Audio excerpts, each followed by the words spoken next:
Shoot.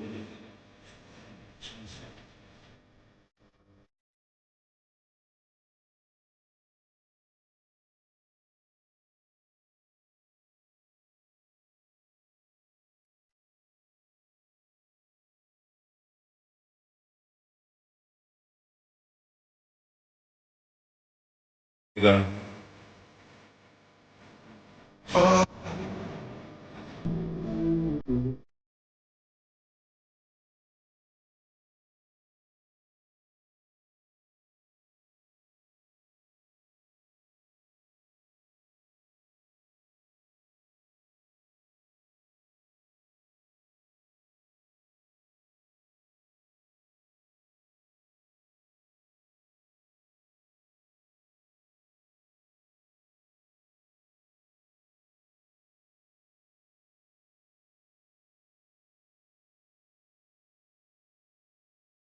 Yeah, yeah, yeah.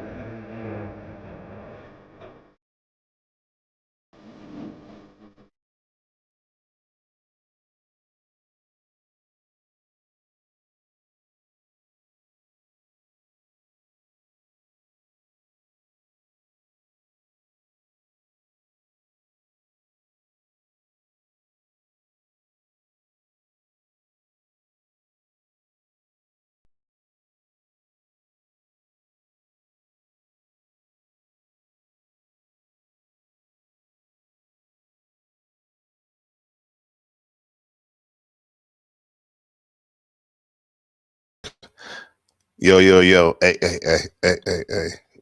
What's up, everybody? Gabriel Carbo back at it again. Today's episode of the War Report, War as Polemos Strife. HEIDEGGER. What's up, Browns boy? Good to see you, man. Good to see you, bro. I love to catch up on what's going on, and especially in every moment, uh, it's precious. So, you know,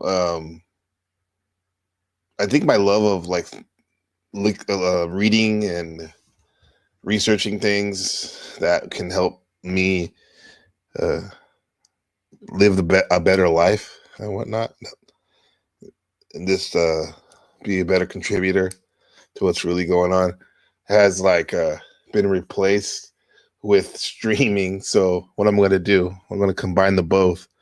I'm going to read, research on stream. I love doing that. That's right.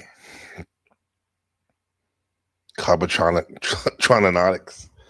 Yeah, I appreciate our conversation the other day, Bronze Boy. A highly respected person, very civil, and got a lot of class, bro.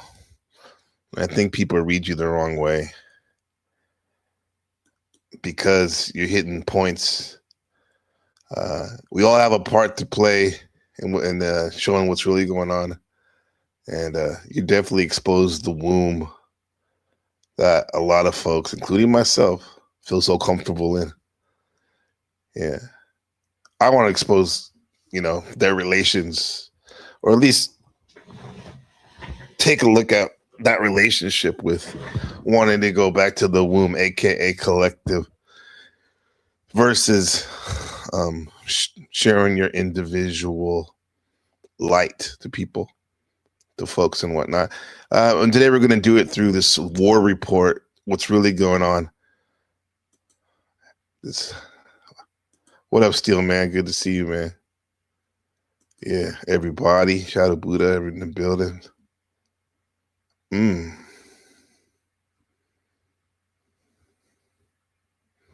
We had this thing. It was a little bit better. Let me take out this. Let's see if this comes up better. One I had earlier. Okay, we can do this one. It's okay. One I had was better earlier. On my way to Sausalita. Shout out to Larry June. What music are you listening to right now, guys? Let me know. Let me know.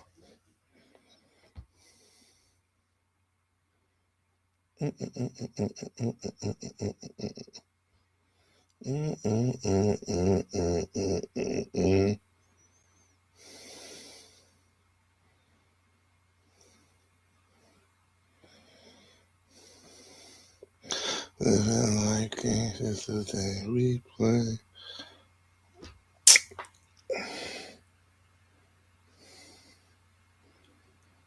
Okay, fuck it. On war, on Cetas. So, there's Hurricane Peril, the building legend. Good to see you, brother. Good to see you. B.O.B. albums for sure. For sure. Krispy Kreme, 29%. Krispy Kreme cookies, 29%. THC in the building. Yeah. Let's get after it. So, living like you got to put up the war. The war avatar. Background. There you go. Boom. Oh my Lord. There you go. Living life games in the games we play. You know I fuck with you the long way. On my way to Sausalito. So Heidegger on war. Heidegger, the famous philosopher that shared with us about his views on time and being. According to Gemini 3, what did he have to say about war?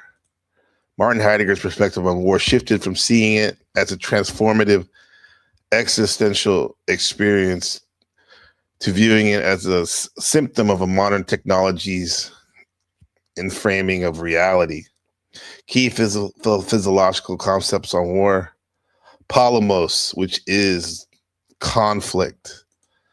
Okay. By the way, I'm listening to some A.A. Rashid, Sade, and Wu-Tang Clan. Let's see. Cash rules everything around me. Cream, get the money. Polemos, conflict as a creation. Following Heraclitus, Heidegger's viewed Polemos not just as military combat, but as a fundamental setting apart that established the truth of people's destiny. Okay, yeah. When you're flung into war, shit gets real, right?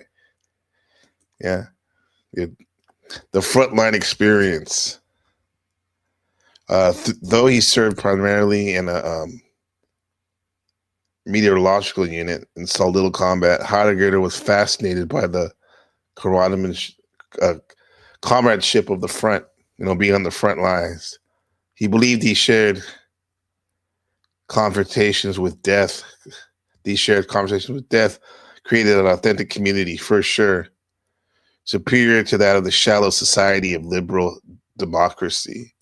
I could see that. Not only that, for the people on the front line, the soldiers, but also for the civilians trapped up there.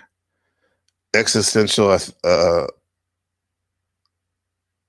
let's go. Yeah, let me show you this real quick. If we're gonna go there about about the frontline experience, how that shared camaraderie is something that that's very unique to those people who experienced it. Yeah.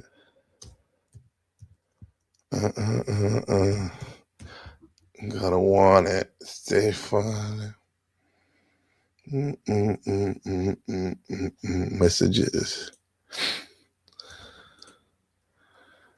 I sent this to Bedrew. On my way to Sausalito. That Trump speech. Yeah, here we go. This is it right here. This is wild. Imagine if you're at home in Iran and you hear this speech by Trump talking about like stay in your house. Let's see this. Let's hear this. This is from the other day. It's still pointless. It's like surreal, man. I watch these things too because I really don't think that China's going to invade Taiwan anytime soon. Because as it is, they're already boxed in, enemies at the gate. India, Russia is really not. I mean, on paper you may think, hey, that's an ally, but they're really not. It's more of a frenemy, more on the enemy side. Japan, all these people, right, surrounding China. It's not feasible for them to go to war against Taiwan. But I still see and hear planes go over my head, F-16s every day, patrolling the island. Thank God for the Taiwanese military and American military. So it's like it's a real thing, but I don't think it's going to happen. With that said, it's better to be somewhat prepared to see what the signs are of the call to war. This is real deal right here. This is from the other day. President Trump, the man, mind you, and you're in Iran listening to this. This man probably wears diapers and allegedly smells like pee all the time. And he's telling you these things. And you're listening to this in Tehran. Again, major combat operations in Iran. Our objective is What's up, to TBT? defend God the bless. American people by eliminating imminent threats from the Iranian regime, a vicious group of very hard, terrible people. Hey, man, that's what its menacing activities. That's what people are saying, the bro. United States, our troops, our bases overseas, and our allies throughout the world. For 47 years, the Iranian regime has chanted death to America and waged an unending campaign of bloodshed and mass murder. That's true. I mean, I was watching this Rick Stevens, the travel guide, on public television. He writes all the books about traveling. He went to Tehran a few years back. It was pretty awesome. And it was cool, man. People were friendly and whatnot. But then when he was saying that, like every morning, they literally have these rallies, and they're like, "Death to America, death to America." Shit. Let me see. You said, imagine the 80-year-old wearing Depends. It's almost like they make them for sure, but they're not usually president. That's wild, bro. That is wild. Targeting the United States, our troops, and the innocent people in many, many countries. Among the regime's very first acts was to back a violent takeover of the U.S. Embassy in Tehran, holding dozens of American hostages for 444 days. In 1983, Iran's proxies carried out the murder was happening. They just wanted to practice evil. But Iran refused just core national security interests. We are going to destroy their missiles and raise their missile industry to the ground. It will be totally, again, because we're about aesthetics here, bro. We're going to annihilate their navy. We're going to ensure that, especially when you have a position of power, can no longer destabilize the region or the world and attack our forces, and no longer use their IEDs or roadside bombs, as they are sometimes called, to so gravely wound and kill thousands and thousands of people, including many Americans. And we will ensure that Iran does not obtain a nuclear weapon. It's a very simple message. I know that's proven that they have it. They will never have a nuclear weapon. This regime will soon learn that no one should challenge the strength and might of the United States Armed Forces. I built and rebuilt our military in my first administration, and there is no military on earth even close to its power, strength, or sophistication.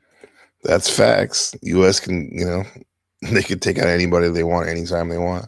My administration has taken every possible step to minimize the risk to U.S. personnel in the region. Even so, and I do not make this statement lightly, the Iranian regime seeks to kill.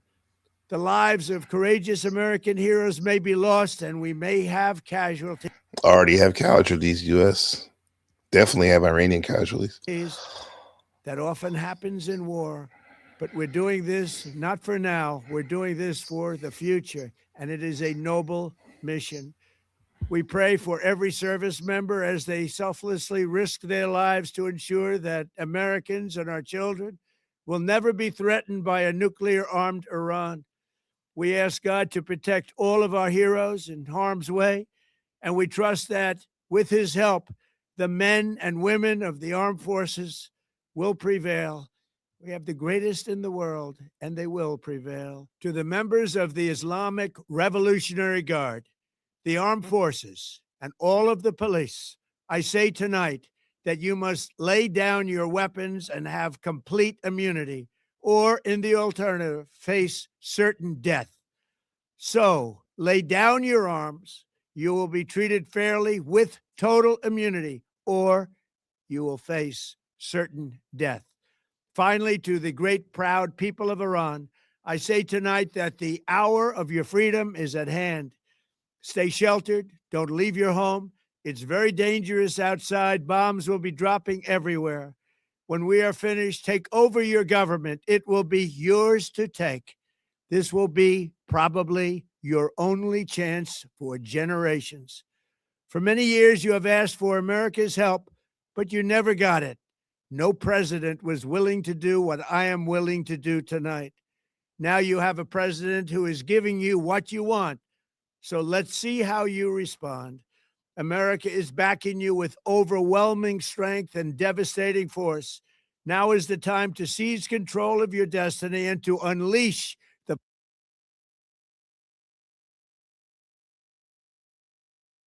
prosperous and glorious future that is close within your reach. This is the moment for action.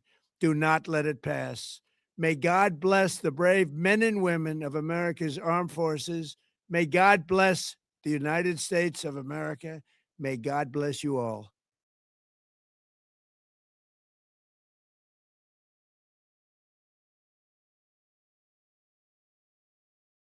God bless America, definitely. God bless the people on both sides that are already on the other side. Brown Boys says they could have weapons of mass destructions. 2001 repeat narrative. I know. I know. Yeah. Wild, right? We talk about echo chambers here in the Panelverse, but come on, bro. Yeah. God bless the troops. God bless the civilians that died. And even God bless the other, the quote unquote ops that died. They have families too. They have money for wars, but can't feed the po for sure. Yeah. Let's go on this. And then back to this. Then we also have like Masonic sorcery theater going on with this Austin shooter wearing on an Iran shirt and Allah, property of Allah, a hoodie, Let's go. Let's see what that's like. Some weird crisis actor optics is weird, where real people have died. Looks like. Let's see, Heidegger, existential authenticity in a similar work, Being in Time.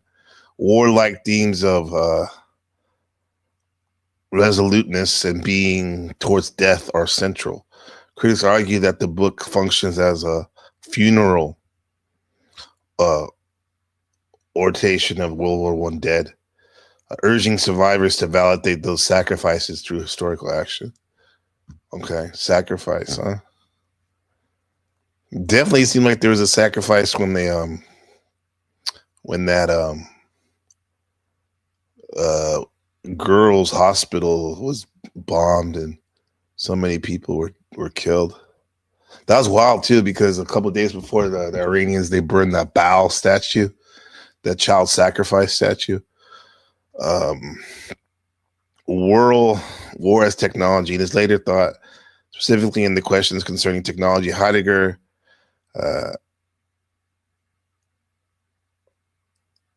was talking about modern war as a manifestation of inframing.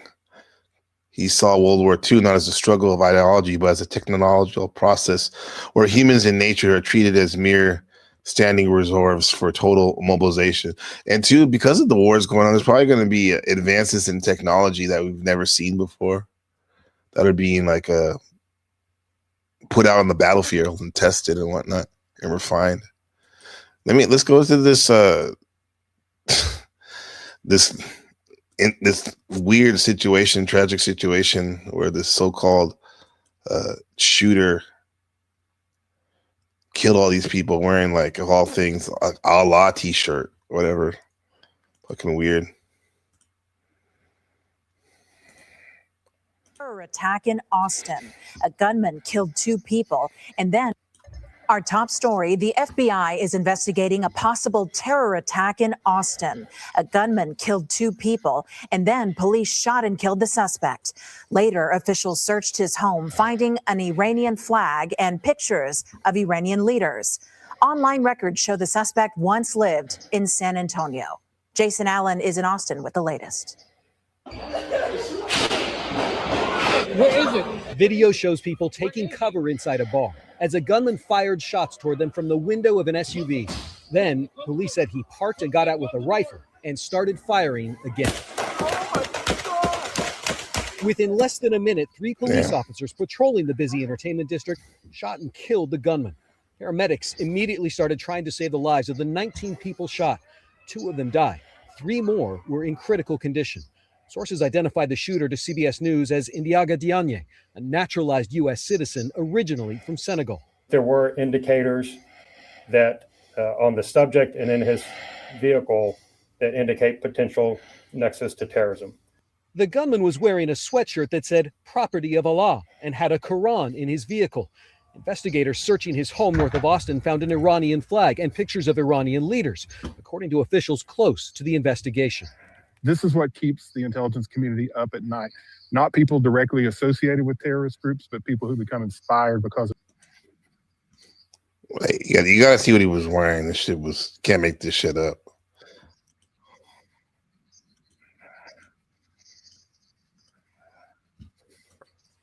This is what we're finding out from multiple federal law enforcement sources to our own Bill Maloogian. The Austin mass shooter is a 53-year-old naturalized U.S. citizen who was born in Senegal and was living in Pflugerville, Texas. Material recovered from his person and inside the vehicle give possible indications of a nexus to terrorism. Property of Allah? Are you kidding me? That's like, can't make that shit up, bro. Yeah, I guess you can. It seems like it. People died. That's horrible. That's horrible, man. Yeah, thankfully the police got there quick. Yeah, could have been much worse. Look at this shit. It's like they're trying to steer the voters up, right? Republicans may be worried that if Vance take the next election against Newsom, so you got to give people a reason for this probably already unpopular war that's going on in Iran right now. As the FBI announced earlier today.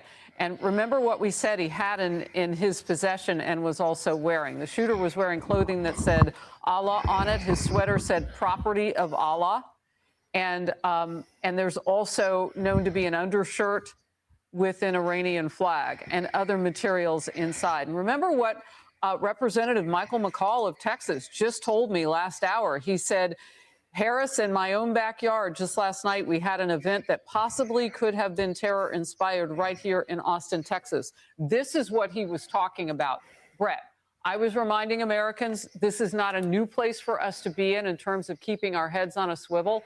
But it bears repeating. We've lost Americans in the fight on the battlefield, and protecting the homeland now is also something that we must be on the alert. Now, authorities have not tied this Austin situation to what's happening in the Middle East as terror related to that, but they are investigating. They don't have to, because the average person probably will think that there is a correlation.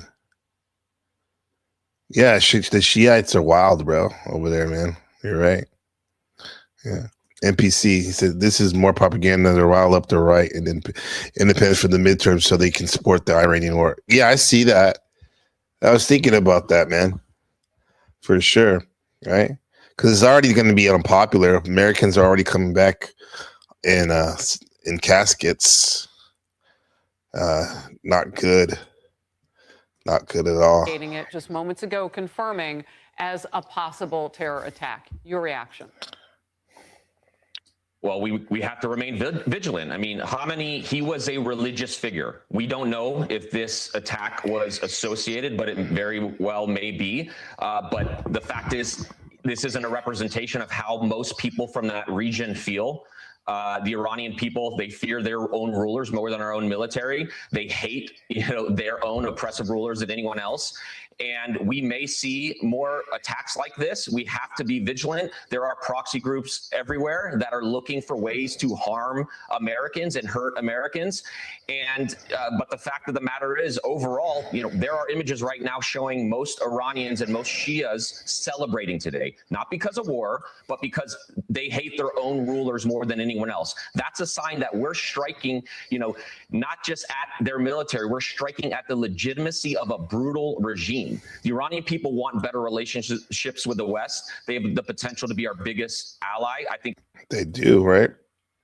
That's the thing. When war comes in, a lot of things change.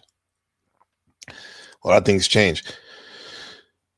All Cats says that they targeted this war around Purim to escalate Persians. Iran was the only one fighting ISIS and al-Nusra, whereas Israel, U.S. were backing them. U.S. has more blood on its hands.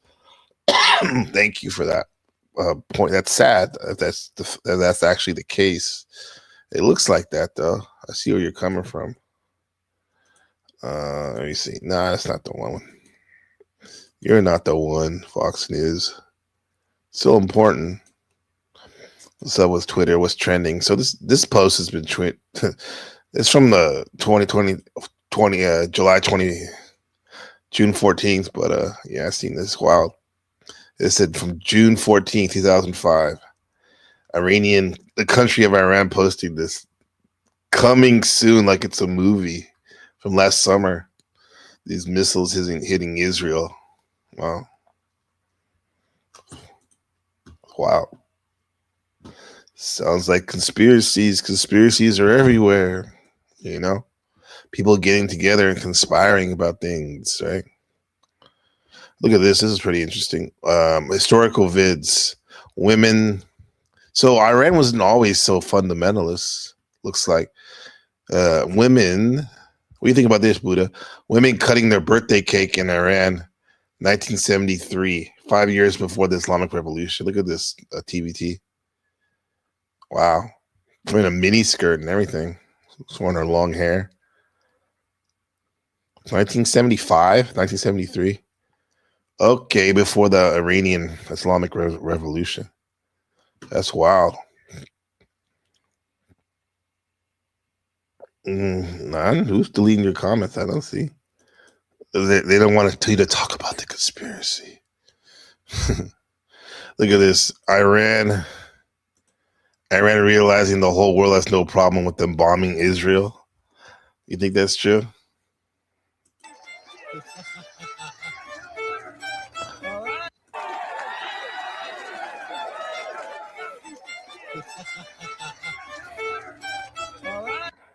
Well, all right. What's this? Okay. Looking for that Iranian baddie who was dancing Trump song. I left Iran a few years ago. Now doing my PhD in the U.S. I'm beyond grateful for the freedom here, the dreams so many Iranians are fighting for. Thank you. Let's see here.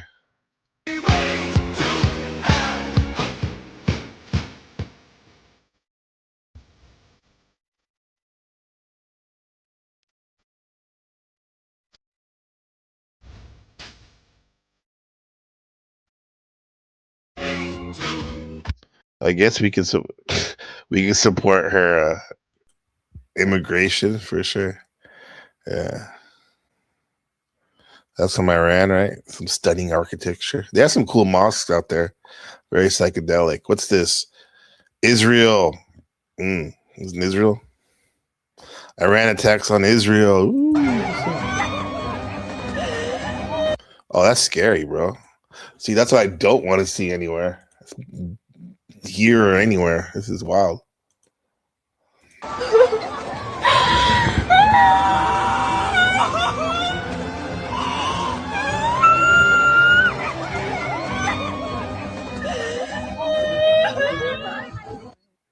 Jesus Christ. Damn. Ugh. Did you see that Jim Carrey double was an artist? You should check his work. He did a Kim Kardashian lizard piece or something. Yeah. Let me see. Yeah, Brown's Boy. Yeah, I saw Jim Carrey get an award in France, like a Legends Award for film or entertainment, and he gave the speech in French. Yeah, that was kind of cool because I guess his parents came from France and went to Canada, so they're French Canadian, right? But yeah, that face was ugly. It was weird looking. That Jim Carrey. Yeah, it is a lot of that. Thanks for the reminder. A lot of that could be AI. Some of the stuff that probably isn't is still wow that I saw, but yeah, that looks insane, especially with the flames on like far away like that. TVT. Yeah, that might be AI. Let's see. Can we get a Jim Carrey? Jim Carrey's face. You want to see Jim Carrey's face?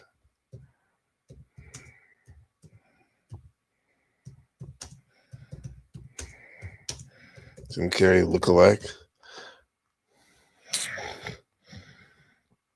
Is it an imposter? I don't know. Is it an imposter? Actor and comedian Jim Carrey has raised eyebrows during a rare red carpet appearance at the French Film Awards. And Kinsey, fans were shocked by his very different look, some claiming this man could even be an imposter. I really took on a pretty big challenge trying to do my speech in French. So, well, that was him, though.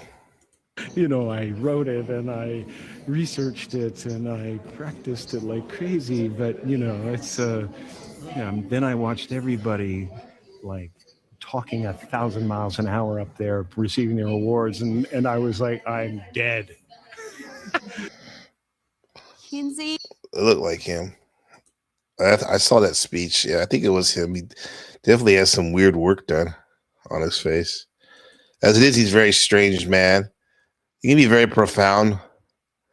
I've seen some video exposés about him, how he's very creepy and does some questionable things. But yeah. We have the luxury here in other countries outside of Iran and some of the other war-torn places to, speculate on those type of things. Hug All Cat says they're trying to balkanize Iran, liberate it. War with Iran doesn't serve anyone's interest but Israel. Oil industry, securing energy corridors and stuff like that. Modern warfare is dirty. What do you chatters think about Israel trying to push biblical prophecy by wanting the whole world against them in order to bring in the Messiah? Or that's a Christian ethos too for some people, right? What do you guys think about that? Iran. Iran. Yeah, Iran. They used to call it Persia too. I remember during the 80s, some people wanted to get away from the Iranians. I know they wanted to get away from people, I guess, with that negative connotations. Yeah, I mean, I'm gonna go over some stuff a little bit longer, bro, and I'll drop the link, man. Yeah, just want to go over some of the stuff. Yeah. Let's see.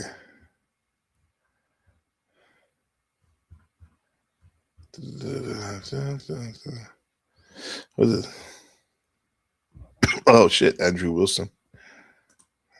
This is from that debate a while back. Well, not too long ago. Muslim countries' first cousin marriage rates. What does that have to do with Iran? Pakistan 65% first cousin rate. IQ 81. Saudi Arabia 58. Iran 40%. IQ 20. Yo, this is wild. What the hell? Well, let me get into my argument for why Christianity makes better societies than Islam, and it's pretty simple. Islamic societies breed an inbred population. Next slide, please.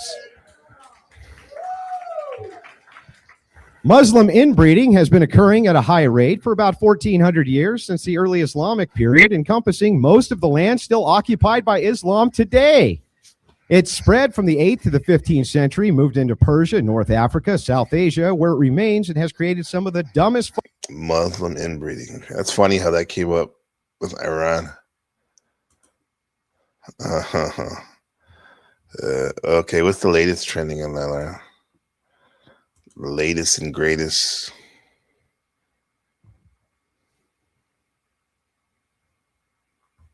Oil fields are striking.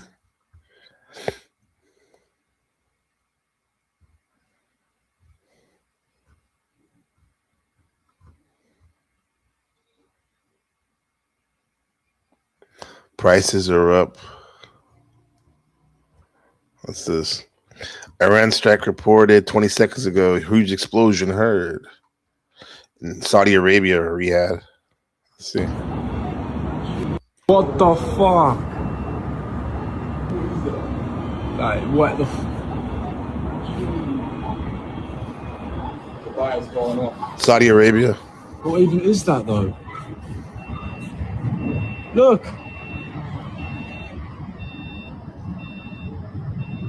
Look, there's another one. Uh-oh. Yo. Oh my Look God. At that.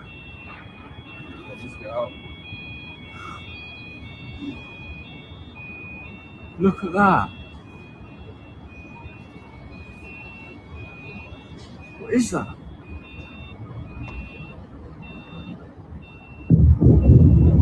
What the fuck?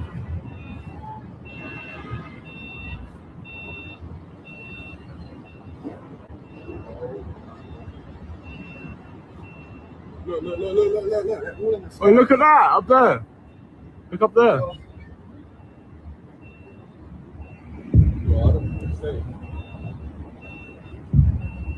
Yo, what the fuck? Man, that's horrible, bro. Yeah, not fun at all. No man can bring in the Messiah. Only God knows what not. Angels not. Yeah, for sure. Hit me up on the fucking buy me a coffee, man. Better than YouTube super chats for all of us. Let's see. It's Monday. We got to go to red. It's code red, huh? There you go.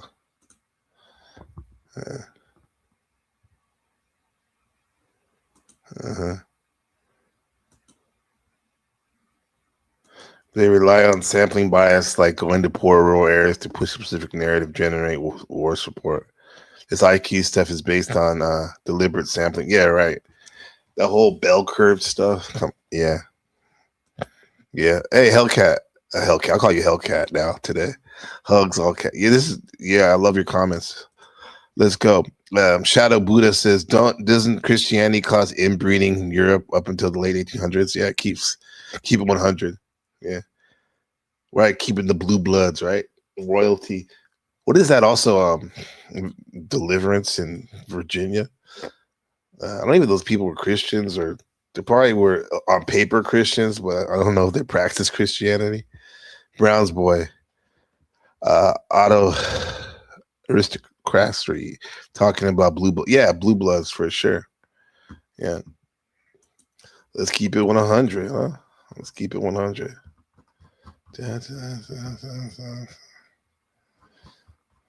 Somebody got killed. What up?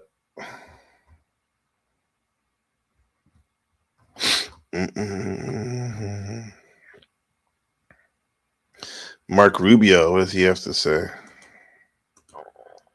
Here, I'll drop the link. I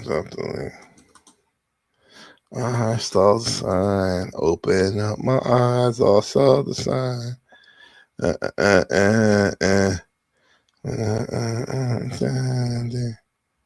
I saw the sign. And it opened up my eyes. I saw the sign.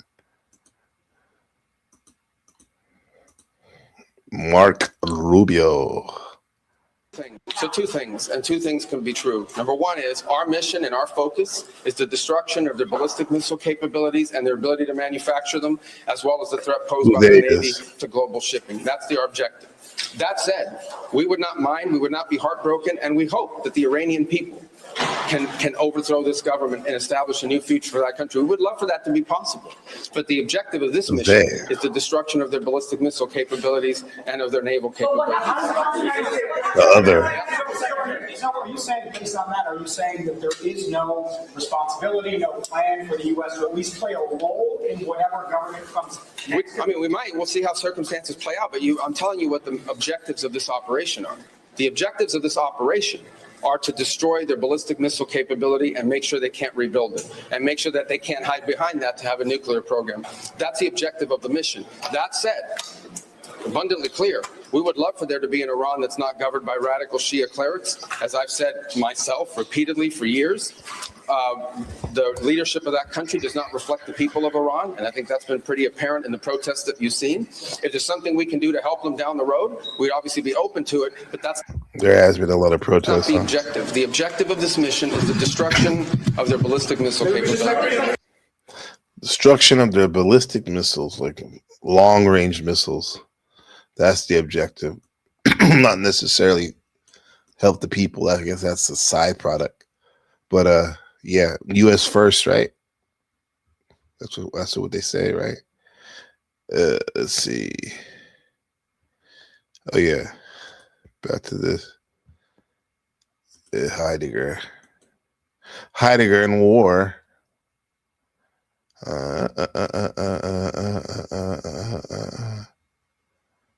Okay, once again, for Martin Heidegger, war often discussed through Greek, the Polemos, or the German Kampf, is not merely a military event, but a fundamental ontological struggle that defines how reality, truth, and history come into being, right? Ontological struggle. Ontology is life and death, right? Or the science of death. Ontological. Metaphysics dealing with the nature of being. Okay? Area domain. Its interpretation has key factors. Heidegger, the father of all things, is Polemos, war, strife. Heidegger draws heavily from the Heraclitus fragments. War is the father of all things. In this context, war represents the struggle of being, right? The struggle of being, a primal confrontation that allows entities to emerge into presence, right?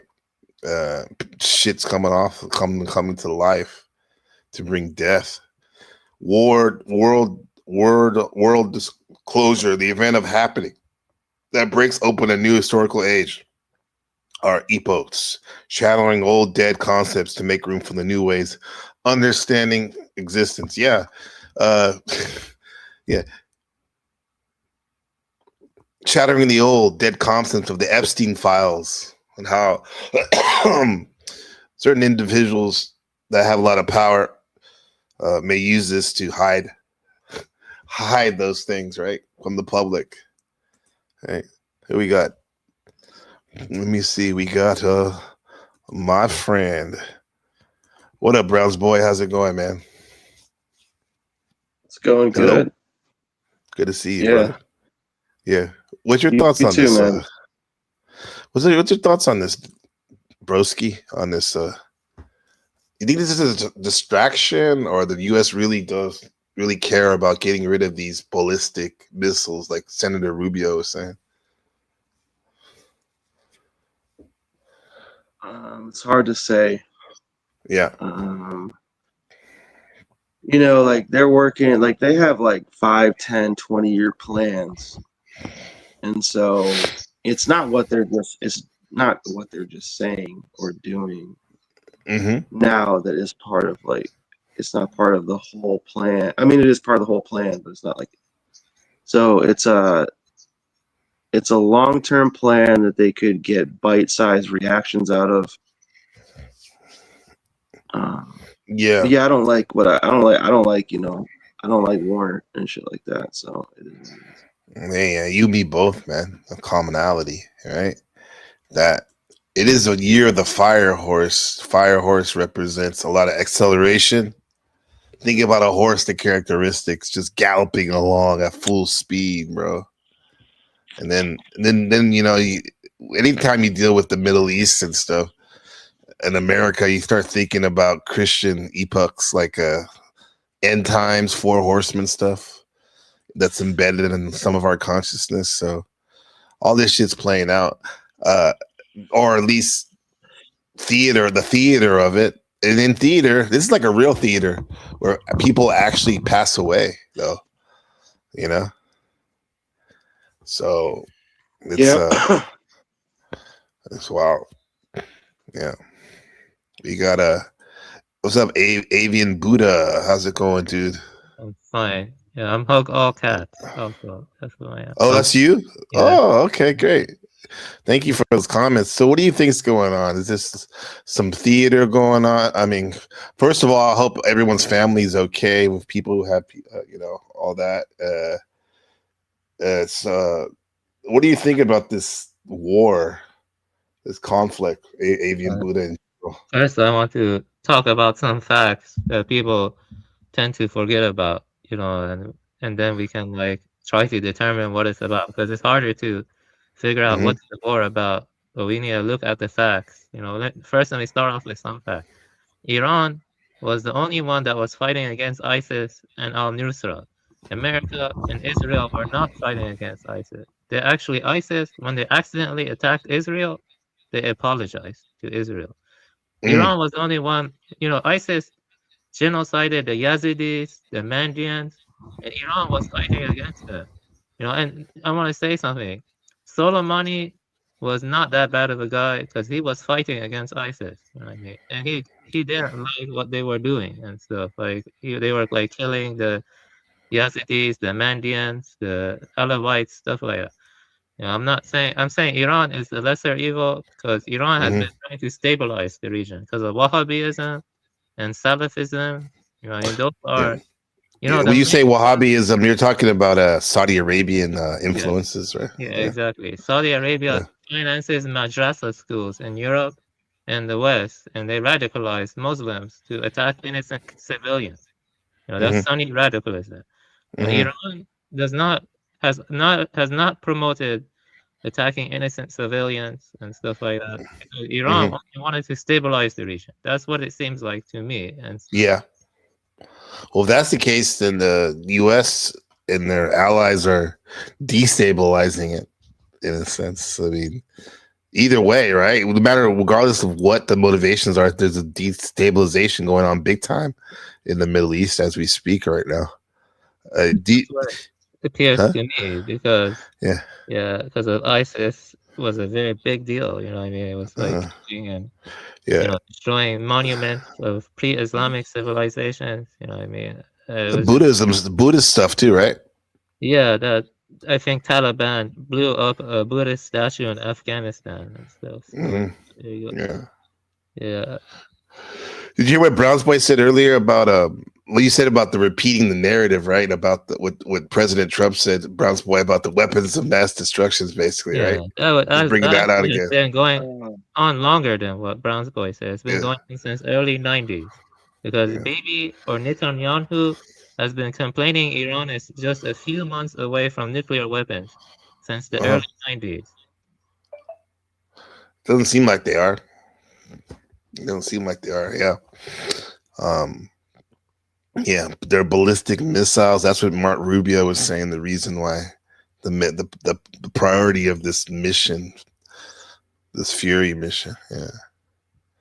So this is not in the interest of Americans overall. You know, I mean, America is dealing with increasing wealth income disparity. You know, there's like a problem with jobs and other stuff. You see, I have multiple STEM degrees. I have 3 STEM degrees, and I can't get a job. You know, and I know several people like that. Yeah, and America feels like it's I don't know, they need to focus on America in this Epstein links, other stuff. Do you think that's has something to do with it? With the people who have been saying that, you know, President Trump might be trying to cover that up by pushing it? Let me tell you this though. I remember reading something that we only get 15 to 20% of the real news. The rest are filtered by CIA and advertising agencies. But based on the news I see and looking around and my inference, I have to rely on inference. I think, you know, it's just covering up for Epstein and also for, you know, just more, maybe oil industries or Israel's interests, stuff like that. That's just what. Yeah. Brown's boy, any thoughts, man? Central banking, yeah. Central banking, because you know, I can remember at least from like 2008, you know, like politicians were writing about like, oh, Iran's the next target. And I think they were saying that even before then. And it was only like a few countries, like less than 10, that didn't have a central bank. And so I think that's the first thing they're going to do is build a central bank. Yeah. What about the protests of the quote unquote people in Iran? What was that about? If do the majority of them believe that their leader was doing good? Yeah, I can tell you what. Okay, there are 2 things. You know, one has to understand. First is that they're lying, like misrepresenting, because you know they pay people to go to these protests for one thing. You mean the media's lying? Yeah, media's lying. You know, they say 200,000 of Iranians went to Vancouver. Yeah, they do. Yeah, why would they protest their country being bombed? You know, I mean, there are some Shahist, you know, pro-Pahlavi that want to attack Iran, but I don't think they're that high in number. And so, it's not the majority, you're saying? Yeah, not the majority. Yeah. I mean, so they could be exaggerating deliberately. Yeah, but the second thing I wanted to say, I forgot. Let me see here. I don't like the mullahs. I do not like them. But the way you get rid of them is not by a foreign people bombing you. You see what I mean? Right. Yeah. So yeah, it's not. How do you think you get rid of them? Yeah. What's another option? Gradual reform. You know, I actually think gradual reform was happening before this happened. You know, for example, they were banning not banning the hijab. They were becoming more lax on the hijab. Okay. Like women were walking without hijab on the streets before these bombings. You know, like because we saw that there's the picture of that woman in 1973. She looked like a damn American, like wearing that. All right, Bounce Boy, see you later. The mini skirt with her hair down, her long luscious hair down. Iran, and then even now today, like I like to watch these walkabout tours of different countries and cities around the world. And Tehran looks pretty cool, actually. The malls, the bazaars. Yeah, it looks like a chill place in a lot of ways. Yeah, the people are hospitable. If you go there and you have no reason to be angry or mess with you, you know, they're hospitable people. There are like lots of videos of people just Yeah. going to Iran, and that's Yeah. very hospitable. Okay, I don't know if you're familiar with. I was speaking about Rick Stevens. He's like a travel guy guru. Like he's wrote all these books. Like when you go to a different country, like go here, go there. And he used to have this very famous show on PBS that they would play.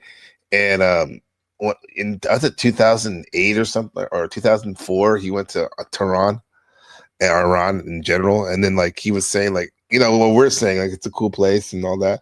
But he also did say that there are like every morning places where they do those chants like "Death to America." What is that about? Yeah, I mean, I'm not. That stuff is. But that's not everyone though, right? Yeah, it's They not don't force everyone to do that, right? Yeah, yeah, they don't do make everyone do that, and that's like basically, of course, I'm not saying Iran is like perfect, and Right. Yeah, that's the thing is though, you see, America in the 90s, I have to look up the air flight. They shot down this passenger flight full of Mhm. Iranians, all right? But the Americans said, "Oh, sorry, we thought it was a warplane," and then they awarded a medal to the guy who shot down the air flight. If you want, I can find that. But there's a lot of bad blood, what I mean? It's what it just comes down to. Yeah. So I think it was called Iran Air Flight 655 or something. Yeah. Yeah. What's the Shadow Buddha has a comment? He says, "NPC. This seems like this just seems like a way for the U.S. to take more oil from as many countries as possible. Venezuela and now Iran. Maybe they got the oil from Iran, from Venezuela, to prepare for something like this too, right? Because the Strait of Hormuz is kind of shut down right now. Yeah, that's right. I think many people don't understand, but this is a petroleum-based economy. Petroleum is very foundational to modern economies. So, energy corridors and, OPEC, actually, he was hiking oil prices in the mid-70s. And actually, you can see a leaked document where America was getting fed up with the Shah and stuff. And Khomeini was initially he got a flight from France. He got supported by Britain to have his platform on British broadcasting channel, stuff like that. So it's possible that initially Khomeini was backed by America because the Shah was getting ballsy with hiking oil prices and stuff like that. I can get the leaked documents. So if you're interested, I have to go find them again. Interesting. Yeah. That's interesting. The Shah of Iran and all that. He was. I mean, he was he doing some good, but then he said he got a little greedy. Yeah, I mean, I think in the mid-70s, still, I think his white reforms. It was called white reforms, and I think he was doing good, but he was starting to piss off the people who put him in power or something. Because you see, he was hiking the oil prices in OPEC. You see the OPEC dynamic. He wanted, it falls into the oil pricing and others. So you can look up William E. Simon's petrodollar deal with Saudi Arabia. The Shah actually didn't accept that deal, the petrodollar. William E. Simon from 1974. Stuff like Okay. And how did the mullahs come into play, like into power and stuff like that? Were they always there? And it's just like they seized an opportunity. What happened? Well, after 1979, Khomeini got power. He created his strange system of governance, involving the guardians of, and other stuff, the Islamic guardians. The guardians, are those like an inner circle of a few people making the rules, basically? Yeah, and the supreme ruler and stuff like that. It's a strange system of governance because even before then, Iran was not like that. It's strange. It's like a mix of representative democracy and Islamism and stuff like that. It's a weird.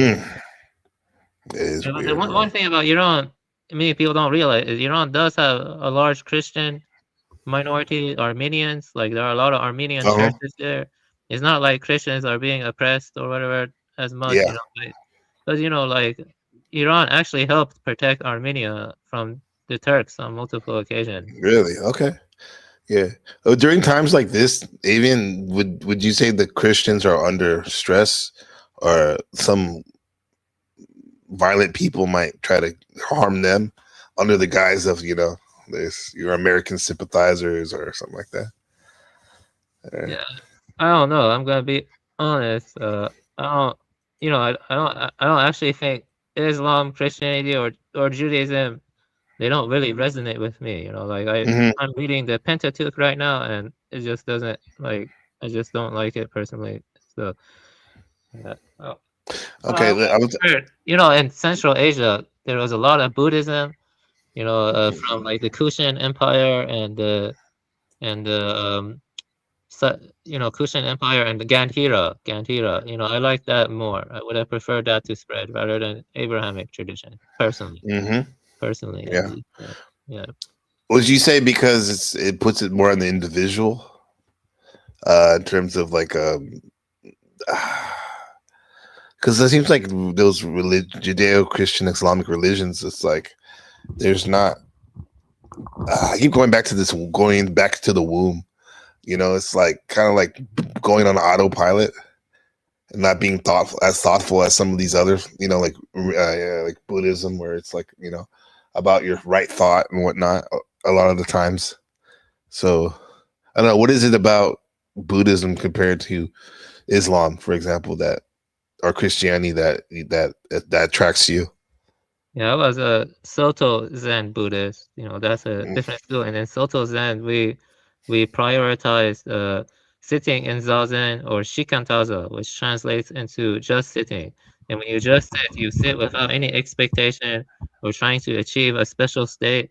You just maintain awareness without compulsion, without trying to attain a special state. You just sit. Shikantaza translates into just sitting. It's instructionless. I do 30 minutes of Shikantaza more regularly now, but in the past I was going to a Zen center, Soto Zen center. But anyway, the reason I would say that I prefer Buddhism is because it's more contemplative. It's about finding the truth within yourself, awakening to your true nature, which is imperishable, unborn. Whereas the Abrahamic traditions are more about prophecies and about fulfilling covenants, covenants with God and stuff, and Right. stuff like that. Well, the former one that you mentioned, like it doesn't seem like it doesn't have room for this in the background, like with this war. You know what I mean? There's not as much room, war to stand on, right? When you're doing the things you said about what the Buddhist traditions prioritize. Yeah. Whereas prophecy opens the door for all that, right? And then some. Yeah, you see, like they go back to various scriptures in the Old Testament, and they point out that this is a fulfillment of the prophecies between Persia or Iran, hey, Paula. And right, Israel, stuff like that. Yeah. Hey, Ragamuffin, good to see you, bro. So I've been looking at Heidegger because we've been doing this couple weeks long existentialism series, and you're definitely a great person to have to talk about some of these ideas that Heidegger had on war. Someone's going over some of them. I want to hear your take on it. Well, let me see. We're at this one. Oh, a setting apart, right here. Let me see. Yeah.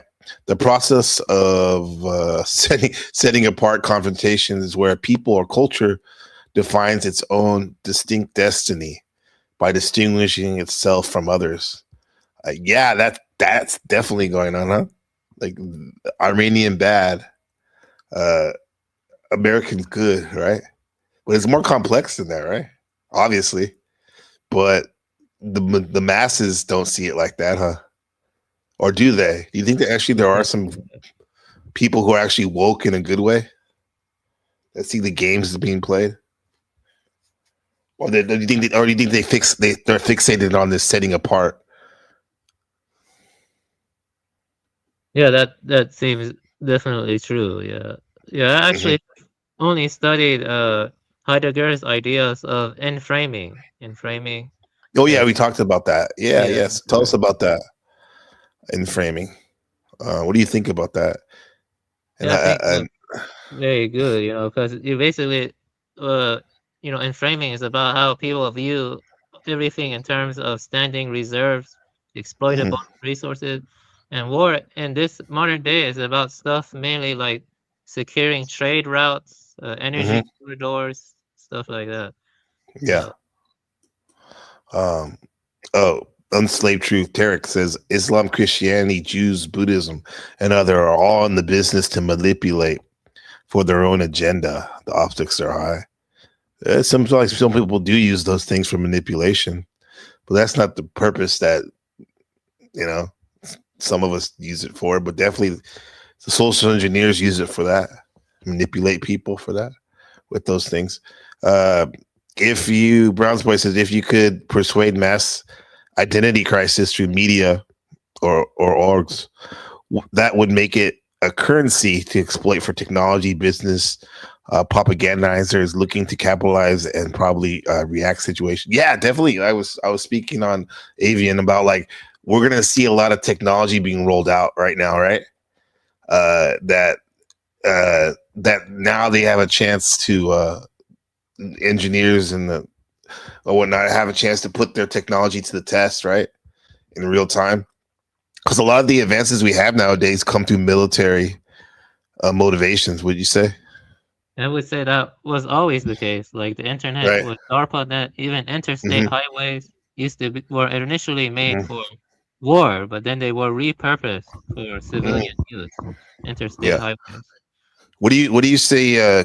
What technology is coming to the forefront, being evolving during this conflict? Things like what? Stuff like directed energy weapons, and also probably like autonomous drones that can, like hit people with directed energy weapons. Yeah, that kind of stuff.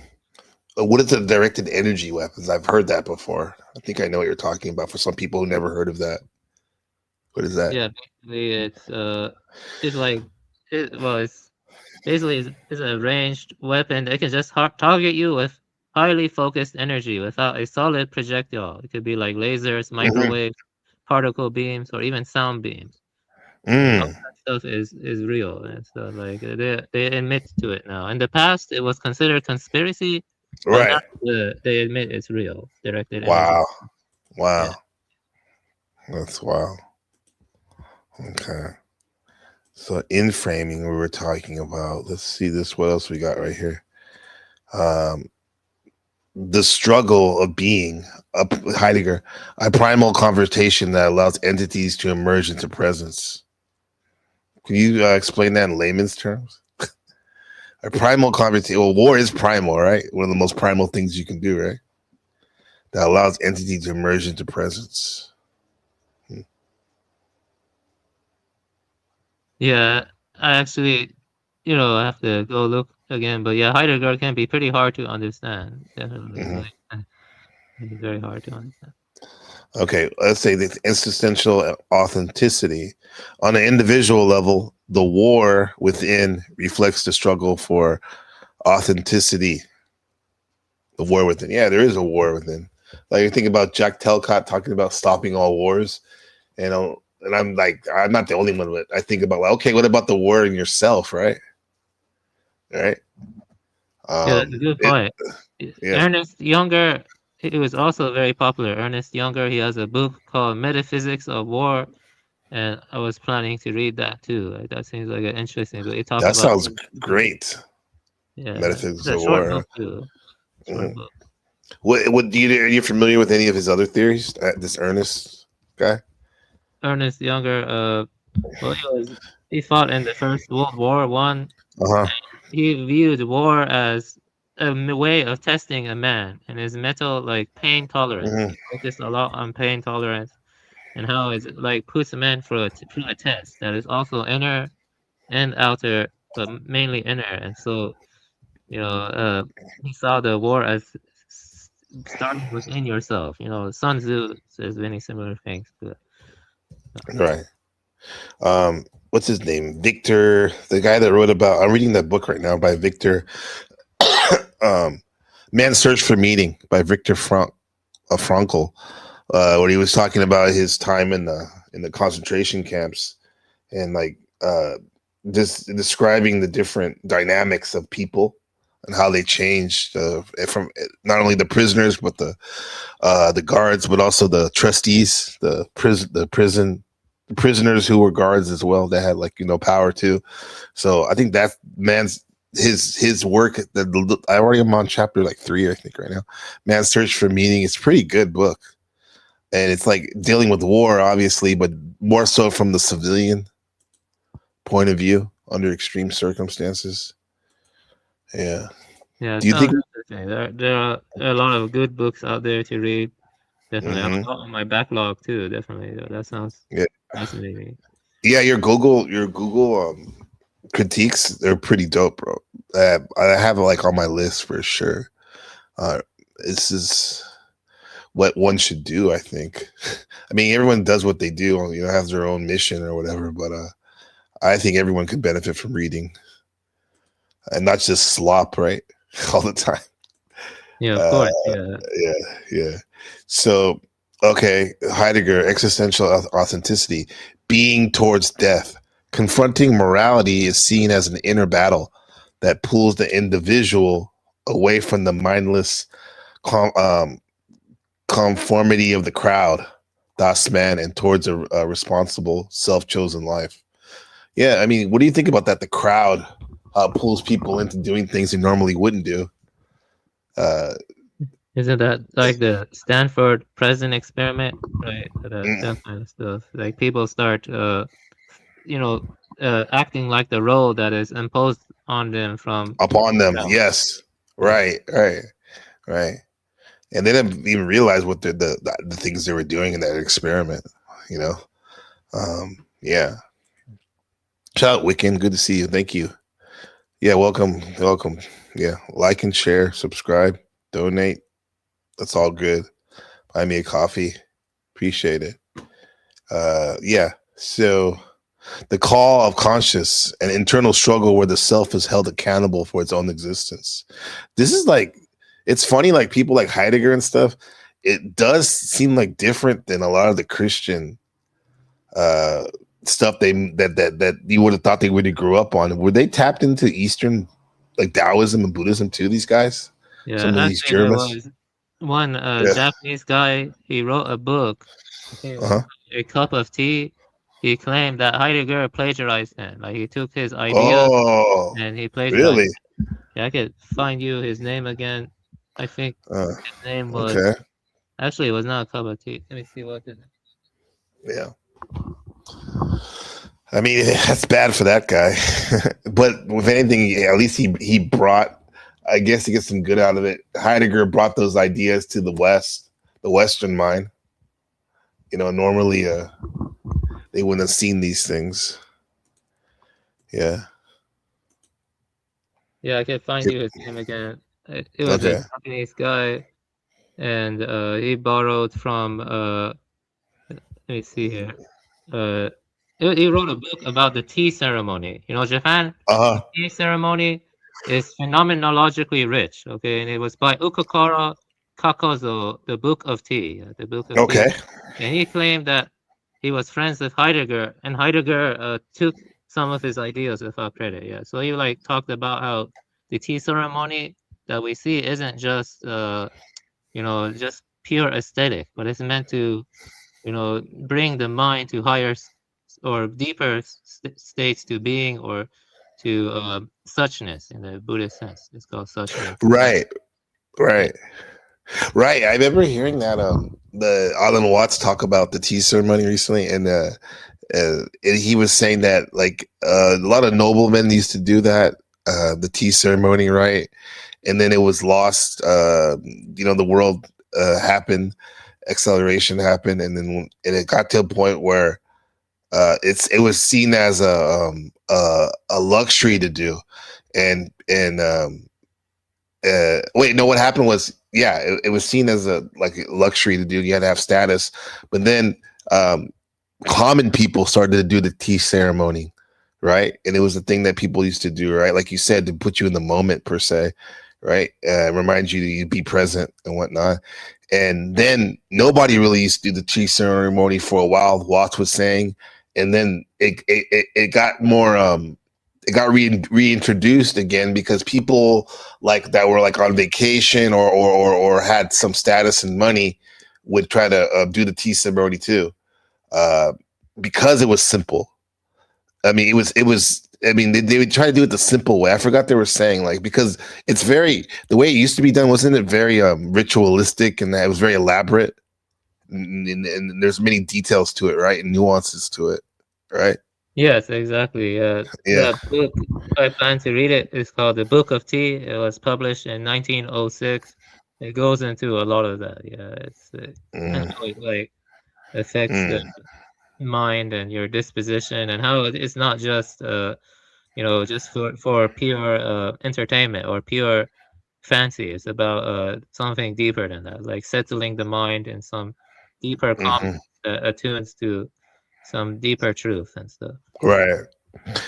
Oh, that old channel. That's not your channel anymore. This one, Yeah, the that's not my she was channel. That's not my okay. channel. Yeah, she was trying to promote you. Thank you, though. We can appreciate it.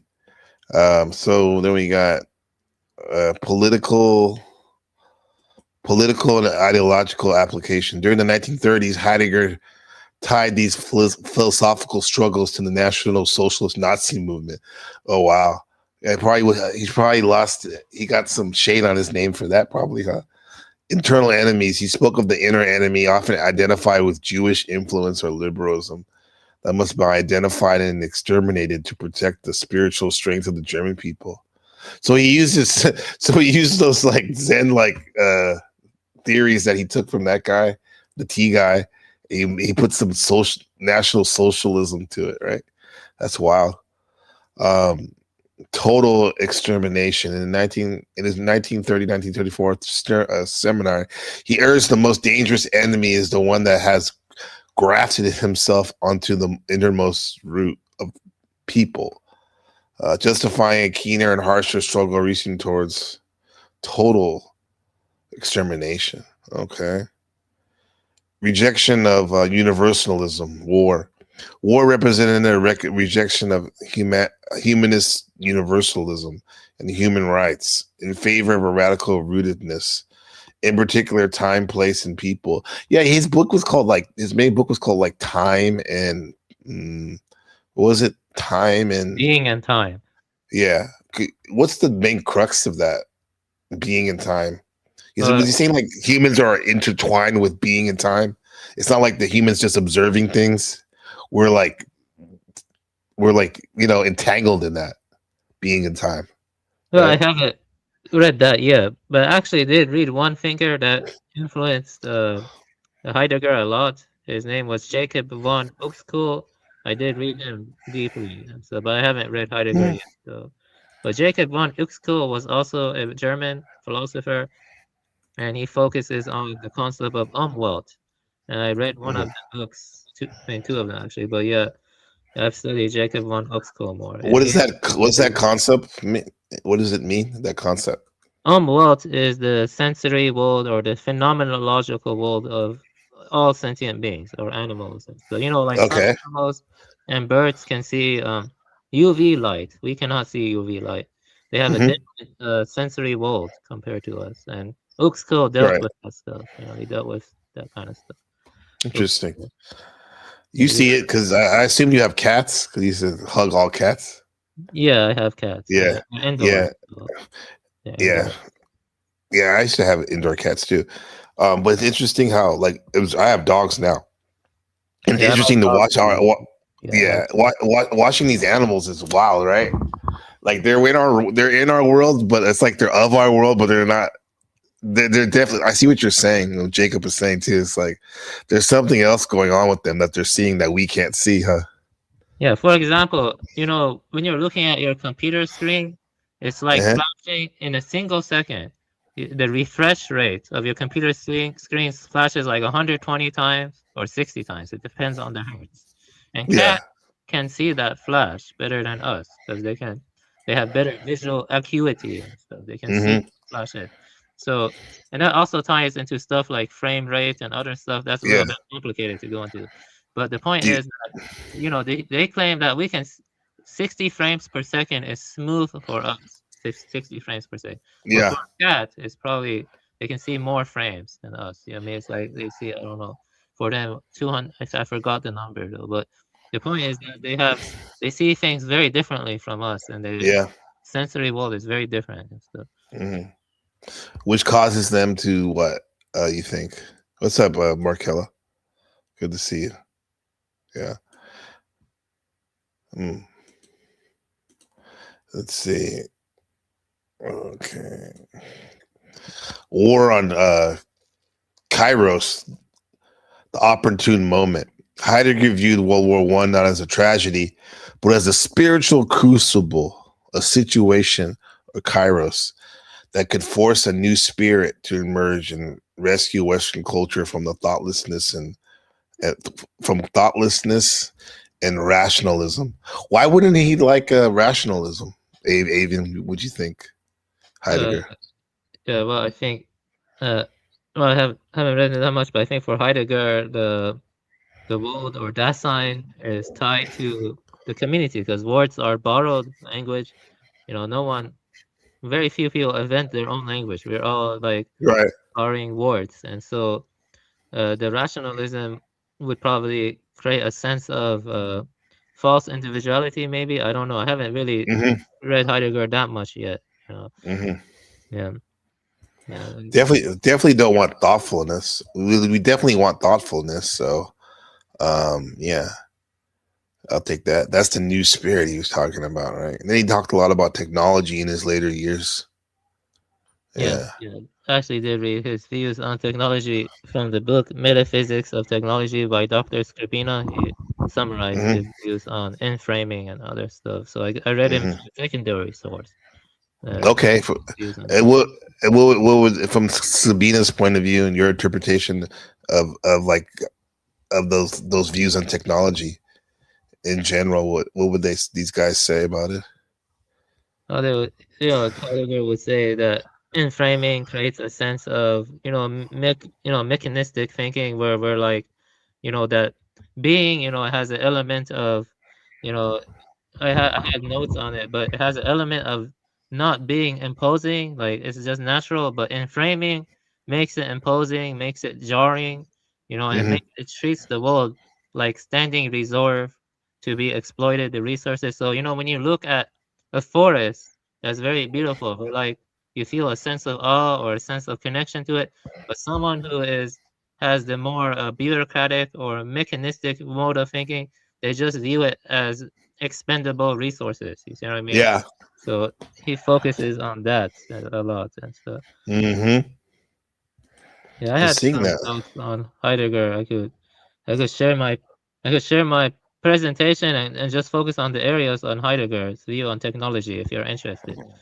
Yeah, for sure. Oh, you are? Okay, so I'll just get that for you here. Just give me 1 minute. Okay. Yeah, just a PDF. Let me go over some of this right here while you do that. Sure, no problem. Latest from Twitter on Iran, what's trending. The Pentagon confirmed the U.S. military has sunken all 11 Iranian military ships in the Gulf of Oman. Okay. All right. All 11. Okay. Oh, this is good. Interesting. U.S. sanctions on Iran started in November 1979 after the U.S. embassy hostage crisis. Yeah. Anything after Carter lost the election, the hostages were released. They froze $8 billion in assets. Train embargoes lifted in January 1981 via Algiers Accords. So in 1983 is the arms embargo from Reagan, arms embargo. 84, state sponsor of terrorism designation. 87, ban on Iranian imports. 95, Clinton banned U.S. trade investments in Iranian oil trade embargo. 96, Iranian Sanction Act imposed secondary sanctions on foreign firms investing $20 million in Iran's energy sector. 2010, CIS ADA expanded energy finance sanctions. 2015, JCPOA suspended many nuclear-related ones. 2018, reimposed all after U.S. exit. Wow. Dang. And so Iran living there, bro, like there's a lot of things that they're missing out on. They've been missing out on, huh? Yeah, and the crazy thing is, sanctions have been starving the people, and America doesn't really sanction Saudi Arabia or Israel, even though their human rights abuses are way worse. But yeah, right, yeah, right.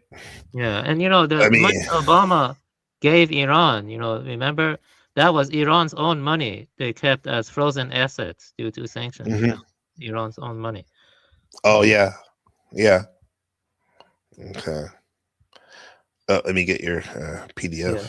So I'm just going to show the parts about Heidegger. You see, this guy Uxko influenced Heidegger, and hold on, let me get it up. Yeah, there we go. So this is Heidegger's phenomenology of technology. So thesis is that technology is a way of revealing. He calls it aletheia, not just tools. In the modern age, its essence is enframing, gestalt, a destining that challenges fourth orders so that beings, including us, appear as standing reserves, tending to crowd and other revealings like poiesis. What's the in layman's term? Technology is a way of revealing. How do you say that word? Aletheia. Yeah, I think I don't know how to pronounce it. Revealing that not just tools. So it's not just tools. So aletheia, huh? Yeah, let me put that in plainer terms. Let's say you're walking in the forest, you see a tree, and you're struck by its beauty. Okay, you didn't have to impose on you. You didn't have to impose its beauty on you. It just naturally came forth. It happened naturally, spontaneously, as an element of spontaneity. But when you walk and you look at, I don't know, skyscrapers, or you look at drilling oil and stuff, is an element of forcing itself on you, and it's very, jarring disconnect to its environment. It's not integrated, and doesn't feel like it's like in an ecosystem that is in connection with the natural environment that doesn't force itself on you. Right. Wow. So the modern I age give a metaphor here. Actually, I give a metaphor here, and being. I define being here, because we talk about being a lot.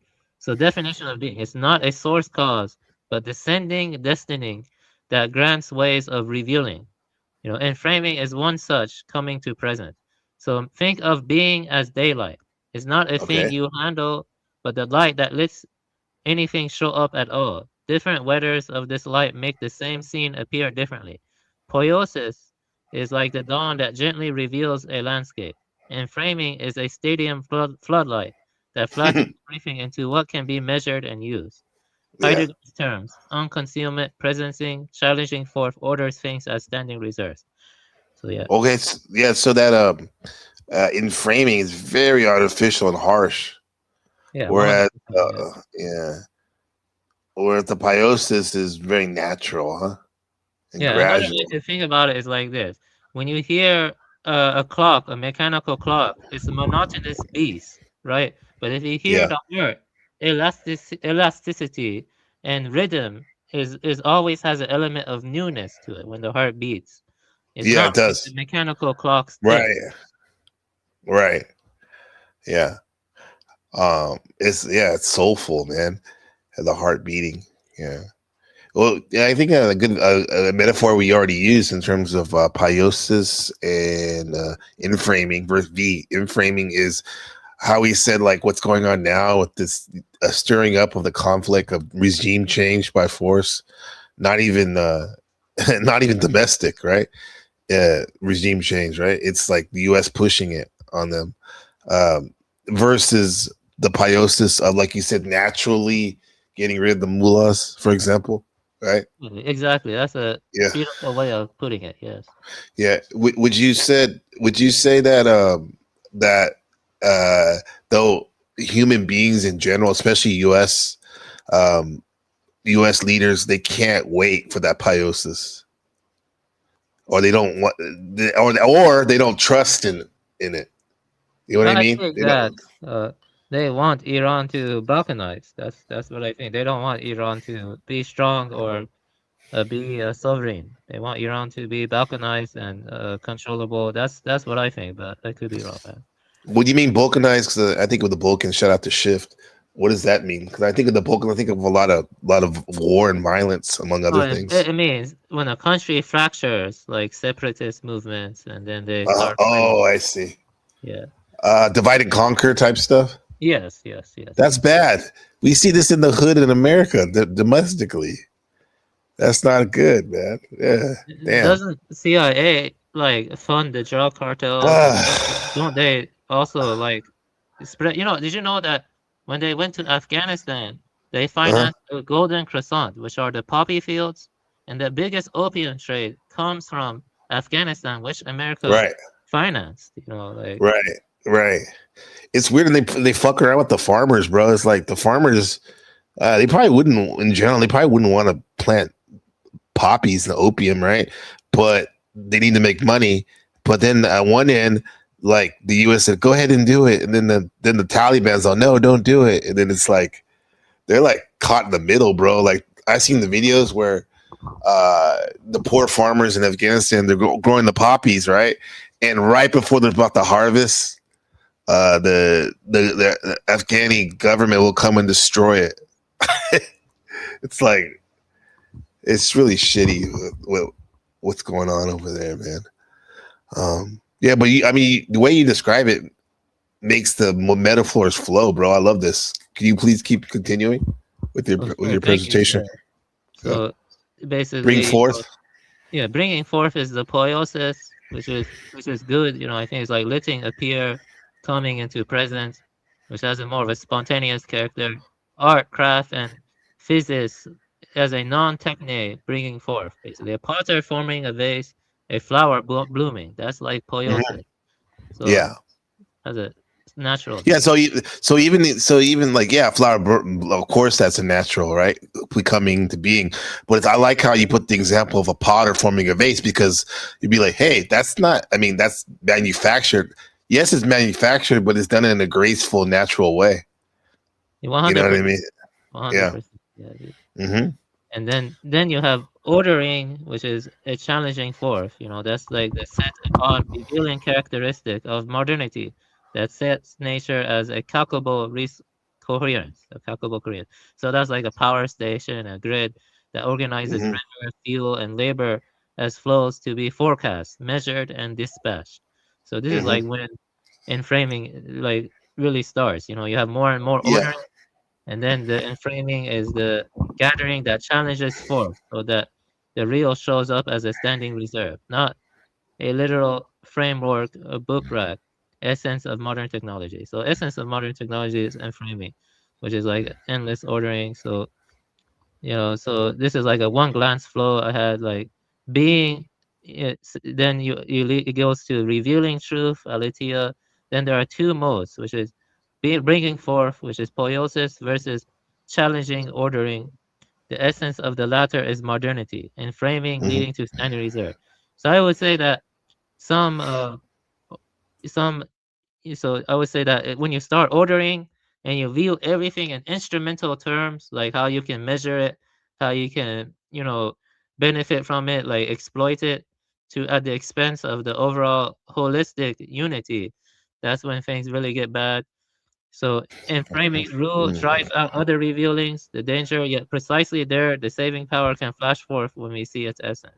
So Heidegger actually, in his his philosophy of technology, he promotes seeing the essence of enframing. So that's like the main thing. Seeing the essence of enframing. Okay. Yeah. There's a lot of examples right now. Everything we're witnessing on the video monitors. Ain't nothing. Is there anything Piosis about this conflict? Not really. No, I don't think so. No. Yeah. And the danger, saving power. in framing rules drives out other revealings, the danger. It precisely there, the saving power can flush forth when we see its essence. What can you explain? It's the saving power. I think based on the secondary resource I read, Heidegger, he doesn't really give a call of action like activism. Rather, he says we should be aware of it, framing and Be aware of it. Yeah, see into its essence. Yeah. Okay. Would could you come? Have you seen any calls of action that supplement that? Supplement this? Yeah, I think maybe permaculture. Permaculture. Yeah, there are good books on permaculture, like Bill Mollison, stuff like that. That could probably help. Like stuff like I guess grassroots movements that could probably aim for more self-sufficiency and more community and more self-reliance. Right. Yeah, that could help. I think that's it. But of course, everyone got to do their best based on their circumstances. Mm-hmm. Yeah. Man. Yeah. So yeah. Oh, there you go. Some of the Sabina stuff. You go over this? Some quotes from Sabina. Essential reflection upon technology. Okay. Sorry about it. So Heidegger said the essence of technology is nothing technological. This is real. Essential reflection upon technology and decisive confrontation with it must happen in a realm that is, on the one hand, akin to the essence of technology, and on the other, fundamentally different from it. So I think maybe permaculture could help. And as soon as what is disclosed no longer concerns man even as object, but also rather exclusively as standing reserve, he comes to the very brink of a precipitous fall. That is, he comes to the point where he himself will have to be taken as standing reserve. So that's kind of like how we become like human resources, disposable ourselves. Yeah, you're right. Labor. What's the biggest cost when you get your car fixed by a mechanic? The labor, right? Because he's a human, because the mechanic, he or she is a human resource, right? Yeah, it's even worse now because we're being rendered disposable by AI and automation and stuff more and more. Yeah. White collar jobs are dying a lot now. White collar jobs. Yeah. Is there any way to make yourself indispensable? Well, I feel like, one field that is not dying as much are like blue collar jobs like HVAC and like plumbing, stuff like that. I don't think those will be replaced anytime soon. Knowing handyman skills is indispensable, yeah. Absolutely, yeah. That's like people are encouraging. Oh shit! It started to rain. Yeah, people are encouraging folks to learn AI, because dude, we watch some of these videos, bro. It look like war simulators. People are really doing the deep fakes nowadays using the AI, especially with the media. And but is that the best we could use AI for? Come on, man. There has to be other things.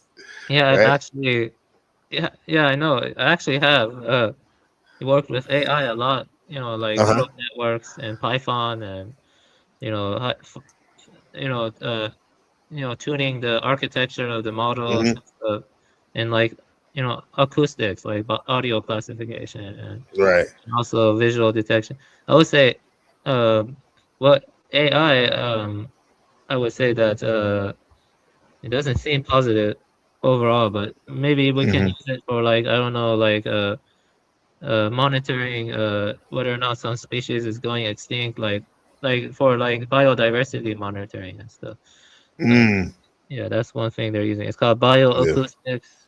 Bioacoustics. So yeah, when a species is driven to extinction, it's irreversible. So you gotta watch. It's bad for the ecosystem too, and the stability of the ecosystem. Right. Yeah. Let me tell you something crazy. Mao once, due to the Great Pest campaigns, he told everyone to kill all the sparrows. You believe that? And so the communists were killing the sparrows, and that caused ecological collapse because then the insects were destroying their crops, because they're too many, and because the Right. sparrows were not eating them. Yes. And yeah. Wow. Who did that? Who said that? Mao did that. Mao. Yeah. Damn. Yeah. Caused 40 million people to die. And stuff. Yeah, he did. That's right, man. The most people talk about the Austrian painter and Stalin, but come on, man. Now it's ridiculous, man. Yeah, I thought that metaphor about like getting rid of the sparrows, it would cause the insects to override. Well, in the quote unquote great leap forward of Mao, right? He got rid of a lot of the intellectuals and engineers and teachers, right, and a lot of the free thinkers. He's right, and yeah, of course. Also burning. That's like getting rid of the sparrows, bro. Like the people with the minds that that fly around and spread and spreads the seeds of knowledge, right?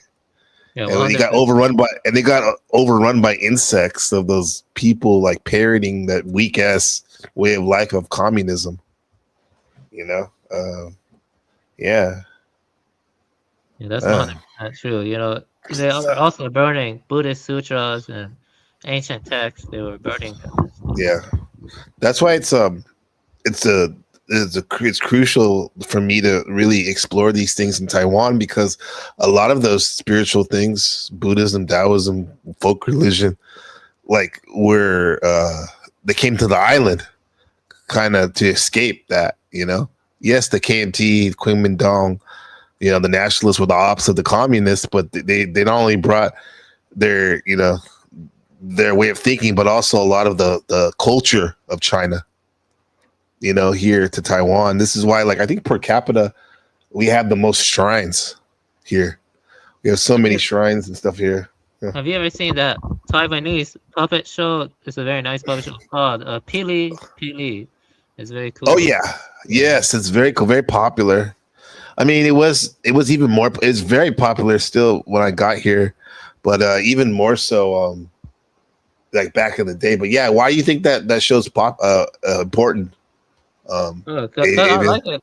I wish more of it were translated into English, because I saw one series by the same studio who was involved with Pili. It's called Thunderbolt Fantasy. And that one is actually a collaboration between Taiwan and Japan. So that one.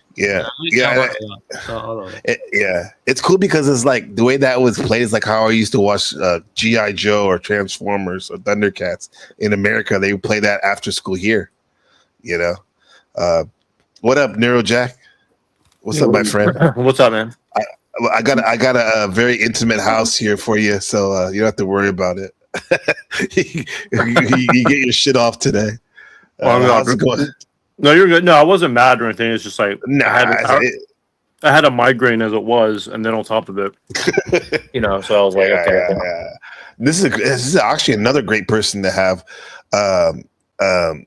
Avian and you, because I'm curious. What are your thoughts, man? I see a lot of theater going on with real people dying, and I don't know if you saw that mass shooting I was talking about earlier in Austin, where the guy was literally wearing an Iranian shirt with the "Property of Allah" hoodie.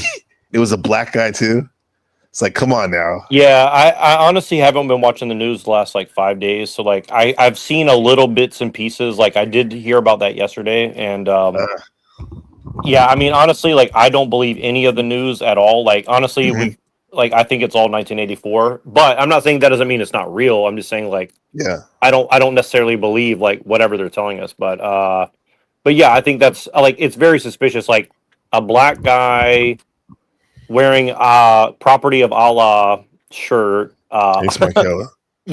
like it's kind of weird. It's like black, especially black American, like we don't want masters, but you're going to be like masters, like Iranian, like your masters, like Iranian people or something like. And he's not even he's an American citizen, naturalized, but he's from the Senegal allegedly. So he's not even, as they would say, a foundational Black America. Well, that actually might be more plausible because he's a Muslim.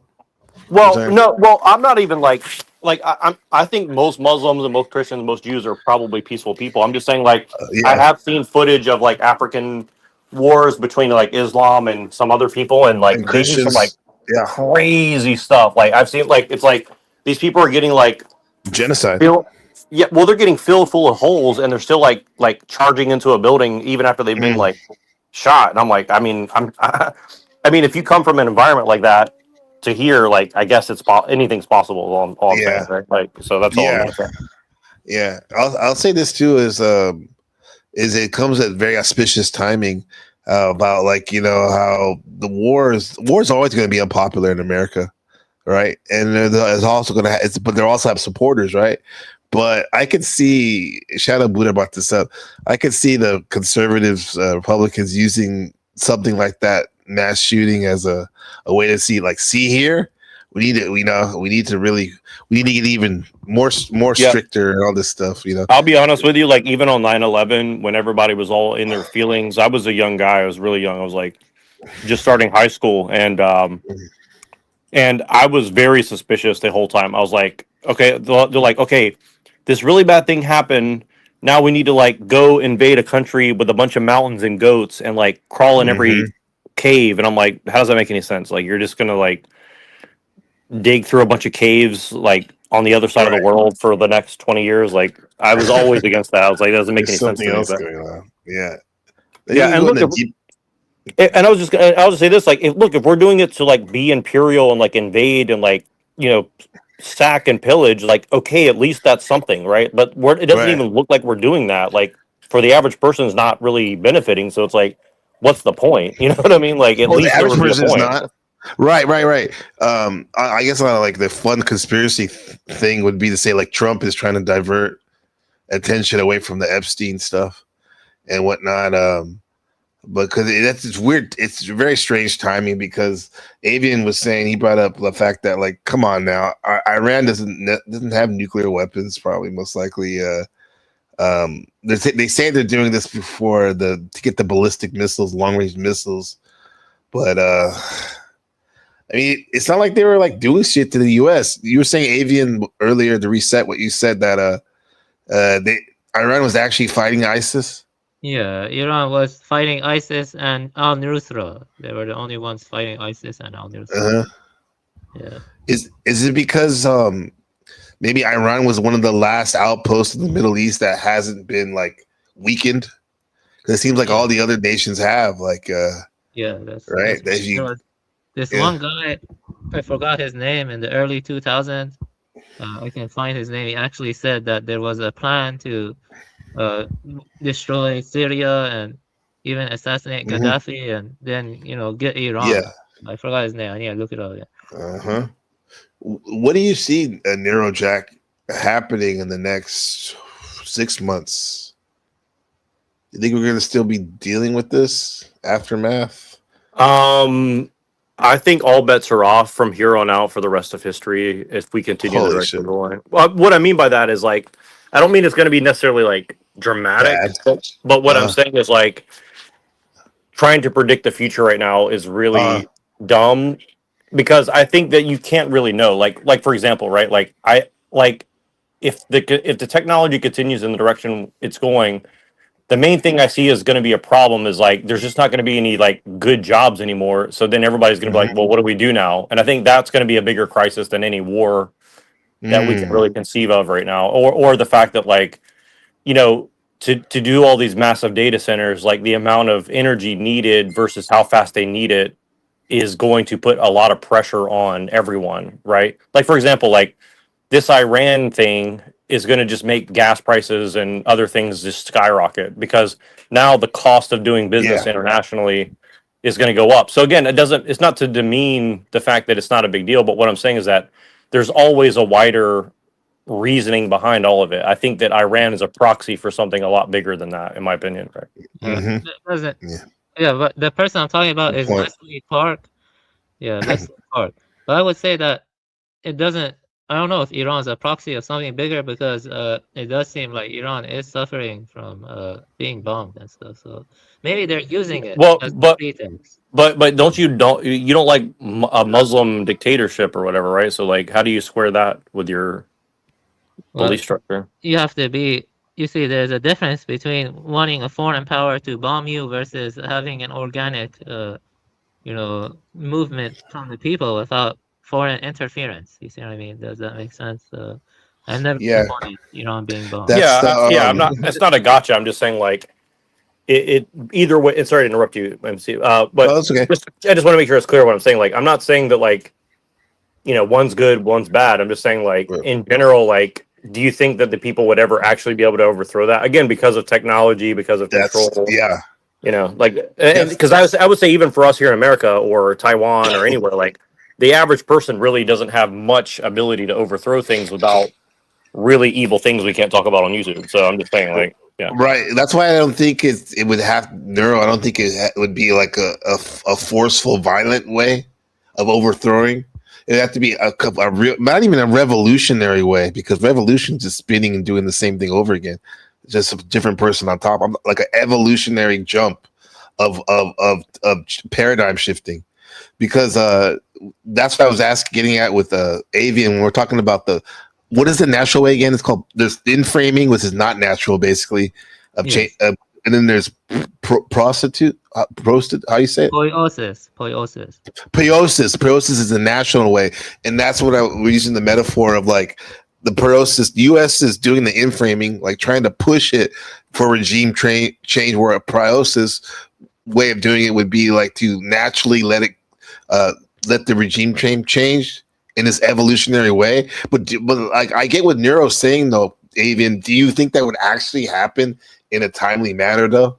That these mullahs would have given up? I would say this. Most of the media lies about Iran. Like, they say Iran is the #1 sponsor of terrorism. It is not. Yeah. Another thing is that they were already gradually reforming. Like, they were becoming more lax on the hijab.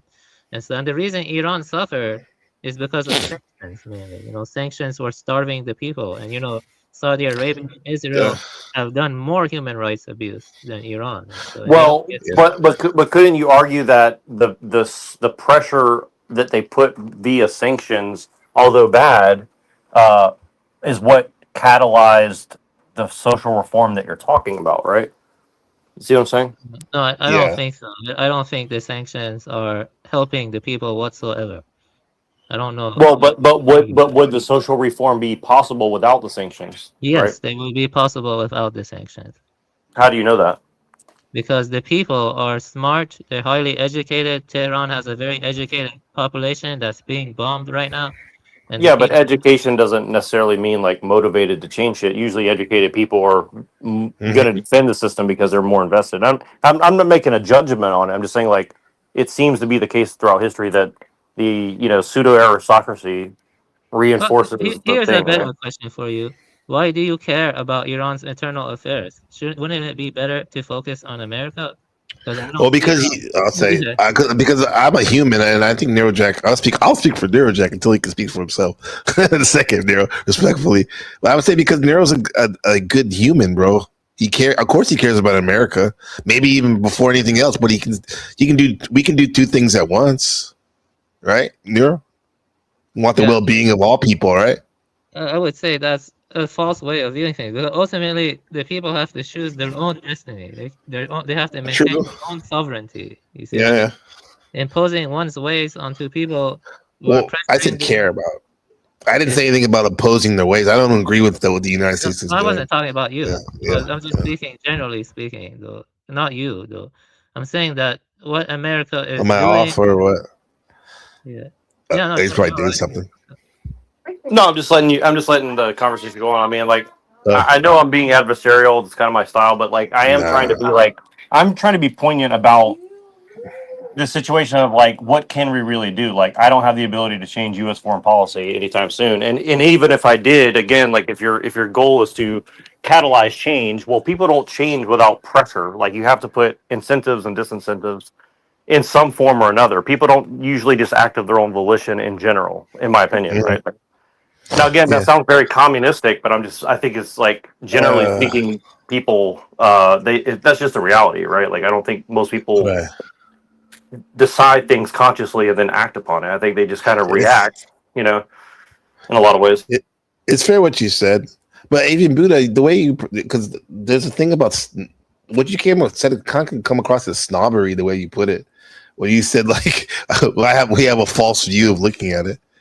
I mean, that kind of like why is it? Thank you. The way you put it was kind of wow. I was responding to Neurojack. Oh, okay. But Yeah. still, No, he's a little mad at me, and I get it. And I get it. It's like, but it's like, but it's again, it's like, I'm just trying to respond to the things as they are. I mean, yeah, we all have like an ideal. We all have like an ideal way that we want things, right? Like I would love if the whole world were Christian, or like monarchy with the side of anarchism or something, right? I mean, but again, I'm probably never going to see that happen because it's probably impossible, right? So, and if I did want to see it, I probably couldn't just say, well, here's the truth and everybody should just accept it. I'd probably have to manipulate people into it, right? Which has its own problems, right? So I'm just saying what is, not necessarily that like I approve of it, right? Well, or use your technology to make them think otherwise. The ultimate thing is this, is what I would say. Is America attacking Iran in its ultimate interest? I would say no, it's not in its interest. It's for the interest of Israel and oil lobbyists, and it's not in their interest, and it's not fair either, like sanctioning Iran, calling them the #1 sponsor of terrorism, when Saudi Arabia and Israel have engaged in far more heinous things. Iran was fighting ISIS and other stuff.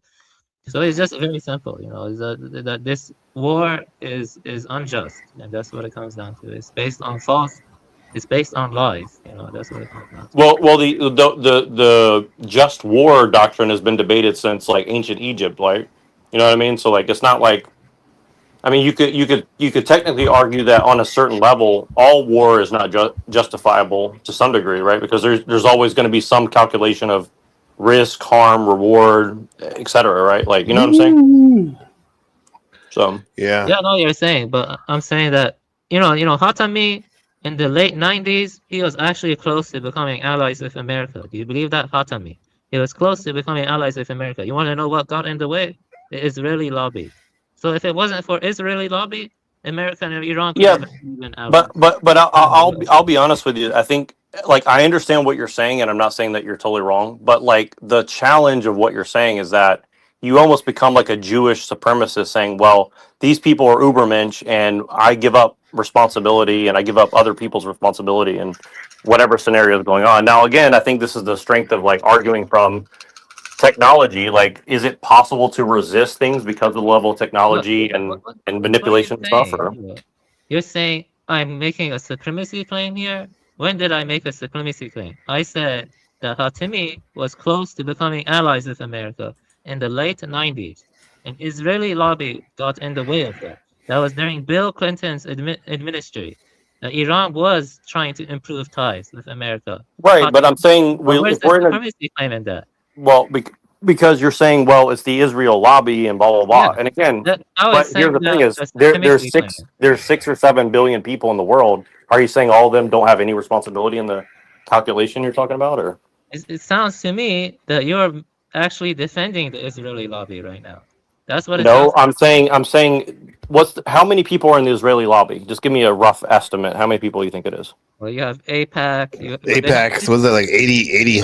It was 800,000 or 80,000, and most of them are, or if it's like 80,000, most of them are millionaires, and a lot of them are billionaires. The a lot of influence. Disproportionate power. So they have disproportionate power. Right, but power can only be wielded because of the acquiescence of the other people involved, right? Like, if people were willing to die for what they believe in, then they would lose power, right? So. Yeah, but I think there's some causal reasoning issue here. It's kind of weird because I made the statement that, about Hatami and the Bill Clinton, and I'm saying that Iran would have been allies with America. That's to do with Israel's interests, I don't see how saying that makes me a supremacist. Because you're saying that let's just use the Americans as an example. You're saying, well, the Americans chose to side with Israel over Iran because Israel has more leverage over them, right?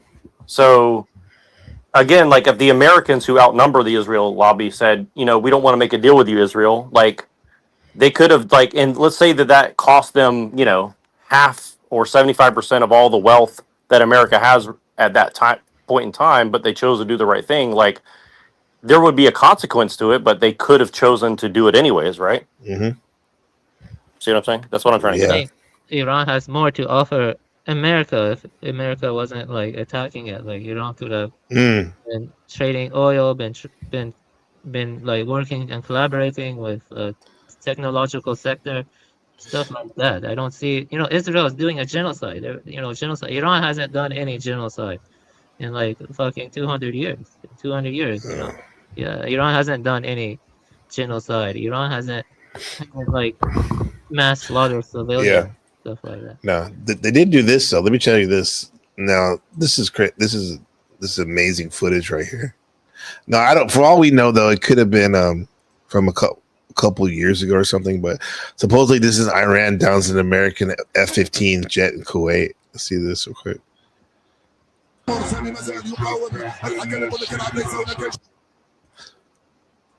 don't want to hear that music. This shit's wild. I don't think that's AI either.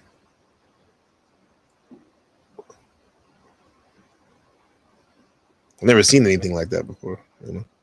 Well, now to be honest though, now I think about like, dude, we don't even know, bro. It's like if it is AI, I take that back. I don't know. That's pretty weird. That's pretty weird looking. That was like I didn't see anything hit it, but it's like just dropping pieces off of it, or I don't know. Well, supposedly like it disappeared the missile, and then all of a sudden it blew up. Like, yeah, I've seen honestly a lot of the footage that I've seen of this stuff looks very highly suspect to me. I mean, I'm not saying it's fake, but it just seems very, like I said, like don't take this the wrong way. Like I'm being a little bit absurd, but like I would not be surprised if like we're not actually at war with anybody, and this is just a bunch of fake AI stuff to like throw. Again, I'm not saying that's true. I'm just saying like if I found out tomorrow that was the case, I would not be surprised. To be honest, I think it's a mix. It's a mix. Yeah, I think everything we've seen is like a hybrid, real and also fake simultaneously. Hyperrealism for sure. I mean, because that airport in well, I don't know, I wasn't there, but it seems very likely that for example, that airport in Dubai was fucked up, and there are some people I know that were supposed to go out there, they couldn't go out there, they can't go out there. And here's what I don't understand. Again, of course, I think that it's more than possible that a lot of these things are false flags or something. But if I were Iran and I was attacked by the United States, the last thing I would do is go and attack all my neighbors and make them pissed off at me, right? Like that would be the last thing I would do, right? So I'm just saying it seems a little weird. That's one of the reasons why, like, I mean, no, don't get me wrong. This Professor Chang, I call him Chang, on YouTube, the superstar the last year. Yeah, I've noticed. He's been heavily promoted. I don't know much about him, but yeah. Well, his thing, because I looked up on, because he is working in China, in Beijing, right?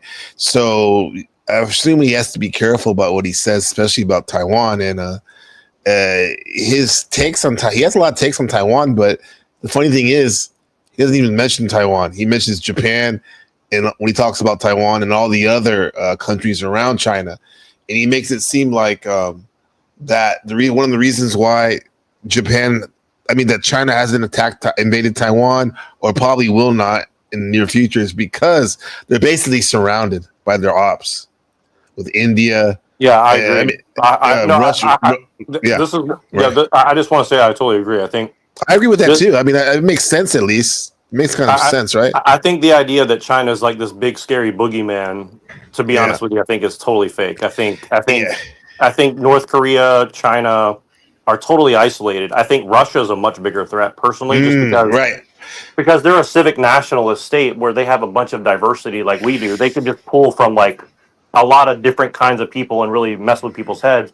I think ethno states at this point in time are at a huge disadvantage because they don't have the full understanding. Like you go to the average person in China, they are not going to be able to comprehend what it's like living in the West at all. You know what I mean? Like it's closed off still. It is still totally. It's compared to other places. Don't get me wrong, it's a lot more open than it used to be, but still very closed off, homogeneous.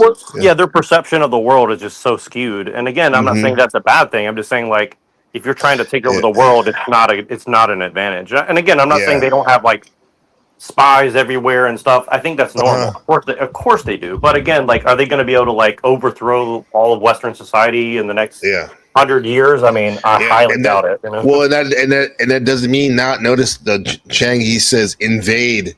China will not invade Taiwan, and he puts invade in parentheses, meaning that doesn't mean that they still might not try to take it over, and they're not as we speak. Well, maybe it's a soft takeover. Yeah, that's what I was going to say. I think it's a soft power. I think China has a lot of soft power, and I think that you and I are acutely aware of some of those powers, if you know what I mean. But sure. but they're doing it in Africa.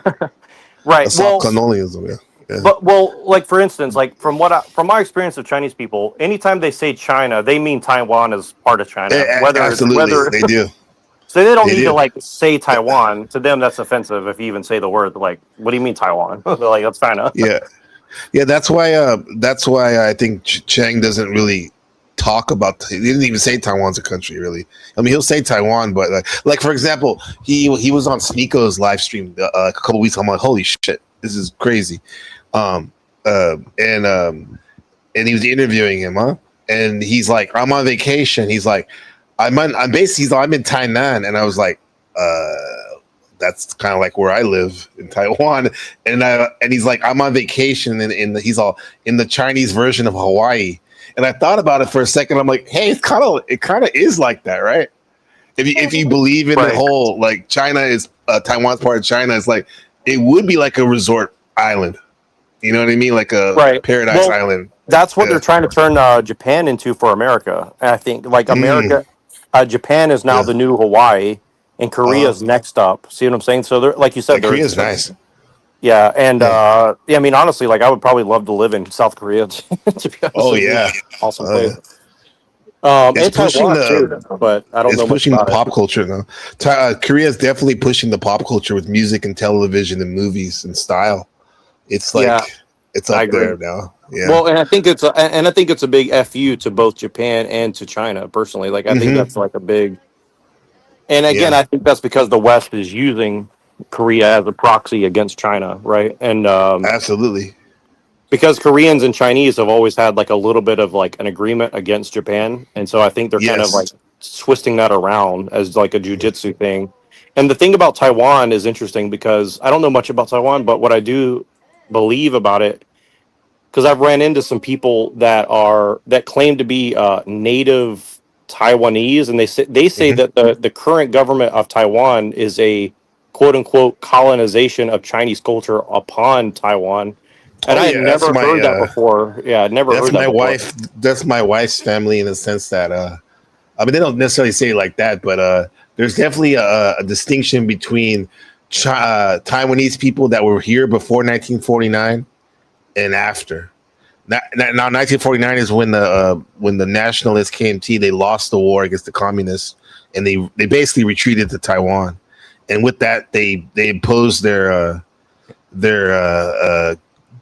dictatorships, soft dictatorship, which was they put the Chinese culture over the Taiwanese culture, because there had been Taiwanese culture here for hundreds and hundreds of years before 49.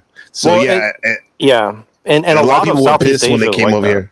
A lot of Southeast Asia has a similar history to that too, which is very interesting. Yeah. Right, and that's all. And real quick, that's how the gangs were formed here in Taiwan. Is the fact that in 1949, the refugees that lost the war with their parents, they had to go to high school and junior high, and they were bullied by the mainland Taiwanese that had been here for years, right, in school. And these gangs started, and now, I mean, it's not like it's a very safe place, but there's a lot of gangsterism here. It's just that it's not like the U.S. where you can catch a stray, and that was because of that difference you're talking about. I'm glad that's cool that you brought that up. That you know that. Yeah. Well, I just heard about it, and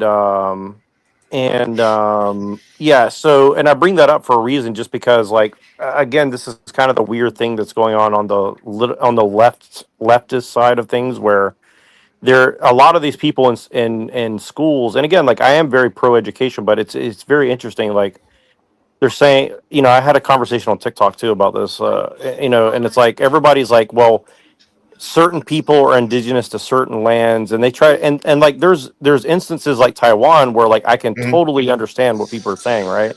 And then you Yeah. have like more gray area like America where they're like, well, America was colonized by Europeans, and it's like, yes, but also it was a very sophisticated thing. Like some people were fleeing, some people came Yeah. here for a better life, some people made deals with the natives.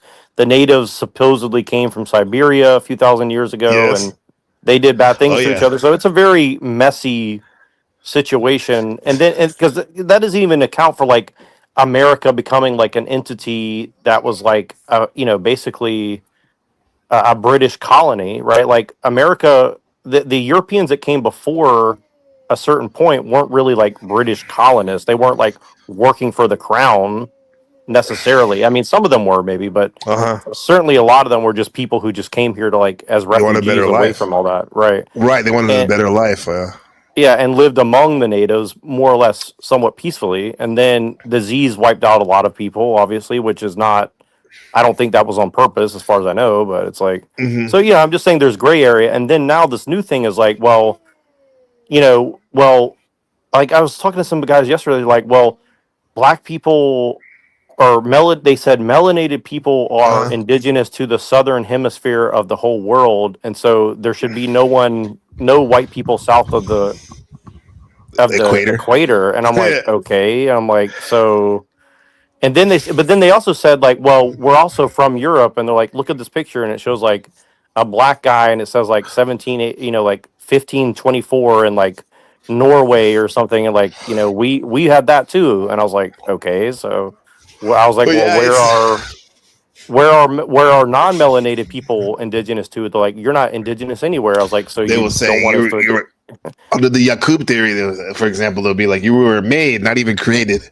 White people were made. when I called them out on that, they denied it. But I was like, you guys are just saying like kind of weird, gotta like have- Nation of Islam stuff, right? And they're like, oh no, it's not that. And I'm like, well, I was like, well, this sounds like something that was kind of just like made up in like the last few hundred years. Now again, I'm not even like against it per se. I'm like it's basically just like a pseudo racism where it's like you're just racist and you just don't like somebody because of the way they look, and like because they also say that like, well, people that look like you did bad things to melanated people, so therefore like you're eternally responsible for those things that happen. I'm like, anybody else you say that about would be rejected, and they're like, of course. And I'm like, okay, so like if you make that argument, what about mixed people? What about like there's so many problems that come up immediately, right? So that's why it's like to be honest, what you just said, the mix to me is one of the main ways to get through all that shit, is because we're gonna end up a lot of us are mixing, right? So that's gonna be a way to be honest about this shit. Like we're humans, right? That's the most important thing, and all this other shit is just getting in the way. Well, and it's like MLK. Like I don't like MLK, but I think MLK did say one thing that's very true, and he said people should be judged based on an individual character of themselves, not anything else, essentially. And I totally agree with that. So yeah, that's what we think. That's what like me and my friends and I, we used to talk about thinking.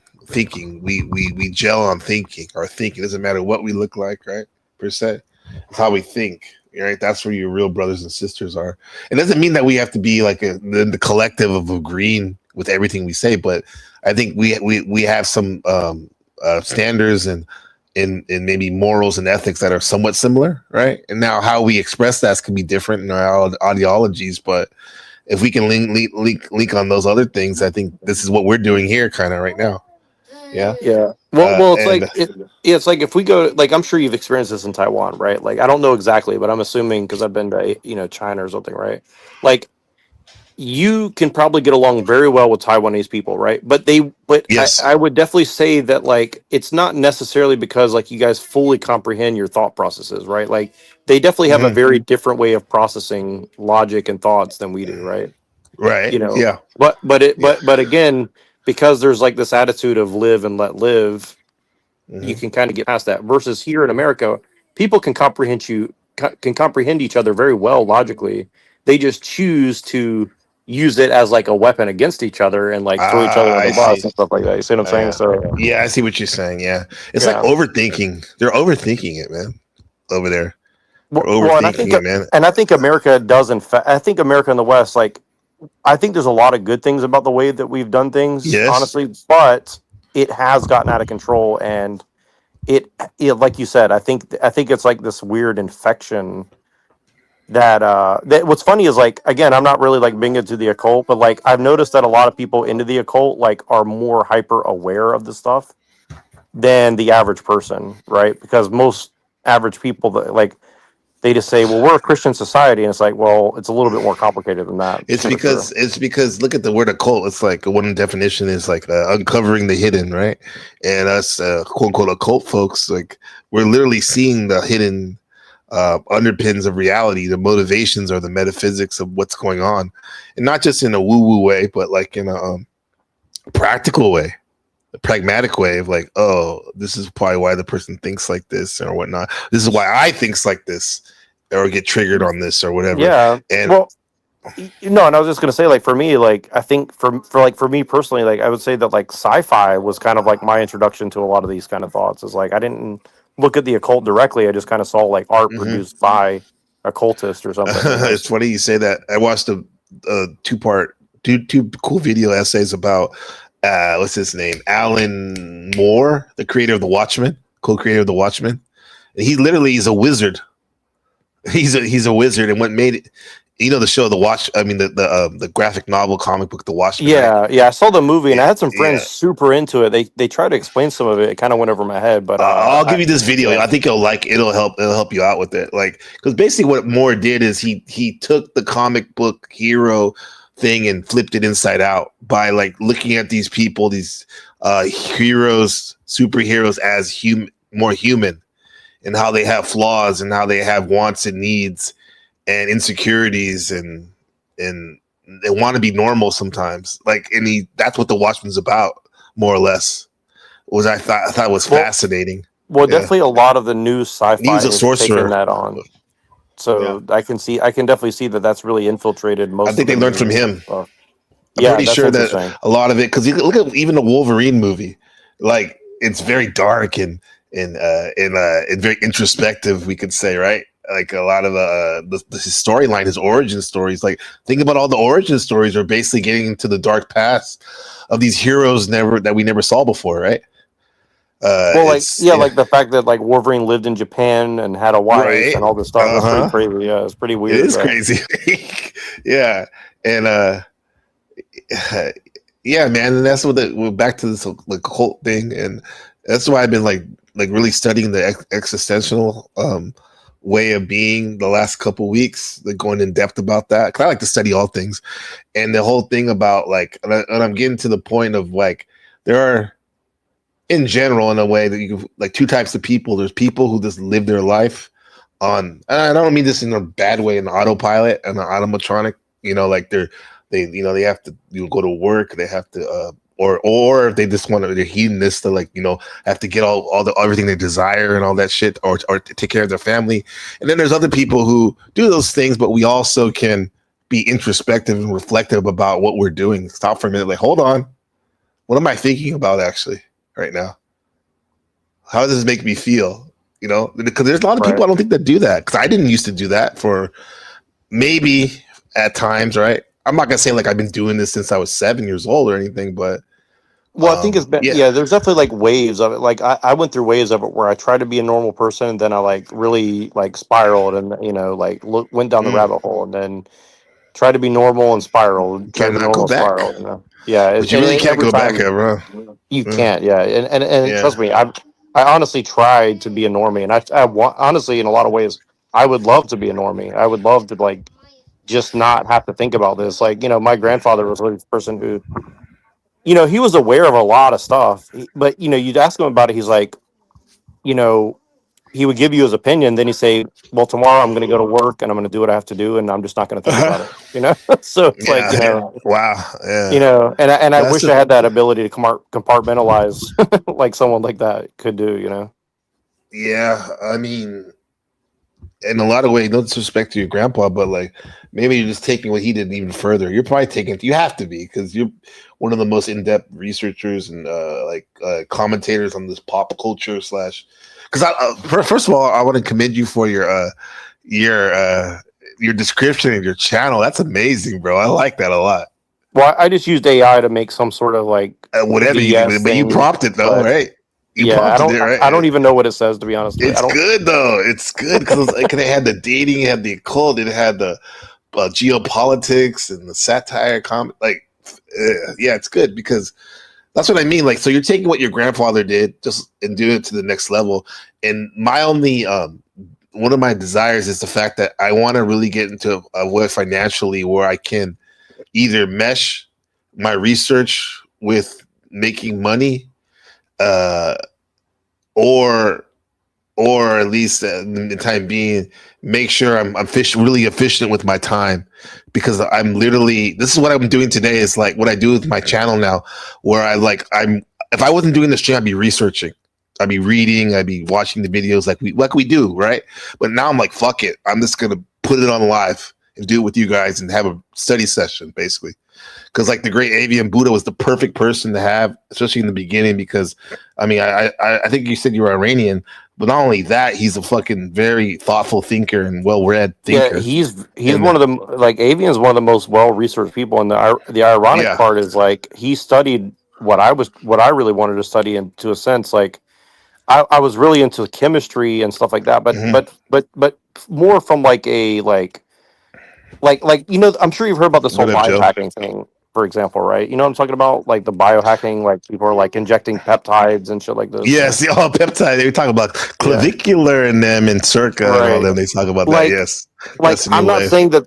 Like I'm not saying that's a good thing, but like I am intrigued because like if there's a way to circumvent big pharma and like make your body optimize itself semi-naturally, like that's kind of what I was interested in studying, right? And now that it's kind of happening and they're kind of like keeping us kind of like in this kind of weird gray zone about it, like, is this actually working? Is this a gimmick? Is this whatever?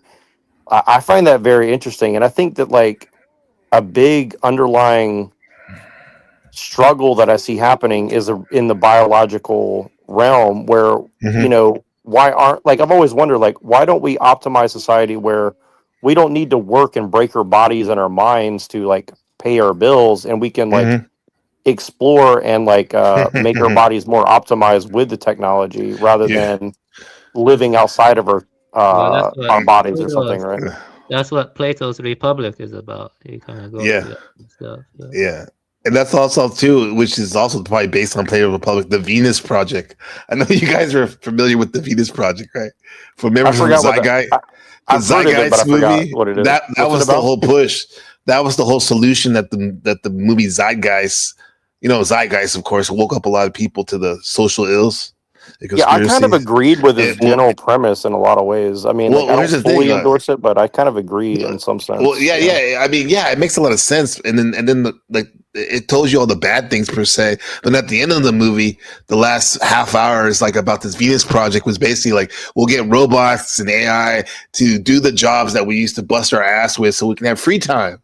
And only a few humans will have to, you know, monitor the machines while the rest of us can live in the golden age. It sounds good. I mean, it sounds good. I think that's really the kind of like. See, here's the thing, and this is kind of what I was trying to argue to Avian in a kind of proxy war of my own of what I was trying to say to him is like, if we really can't turn off the technology, and honestly, it looks like we just can't do that without wiping out 6 billion people, right? Right. Then we may as well strive towards like having some level of like biological and mental and spiritual growth in the midst of it, if it's possible. Right now, maybe it's impossible, but I'm saying like if we can't change it and we can't turn it off, because either one, because we can't do it, or two, because the moral costs are too high, then what do we do, right? And also, I just noticed this quote on the bottom here: "War as Polemos, Strife, Heidegger." Like, again, this is why I talk about you know, Mean Mr. Mustache naming his book Mein Kampf. And people take that and say, well, that means you like him.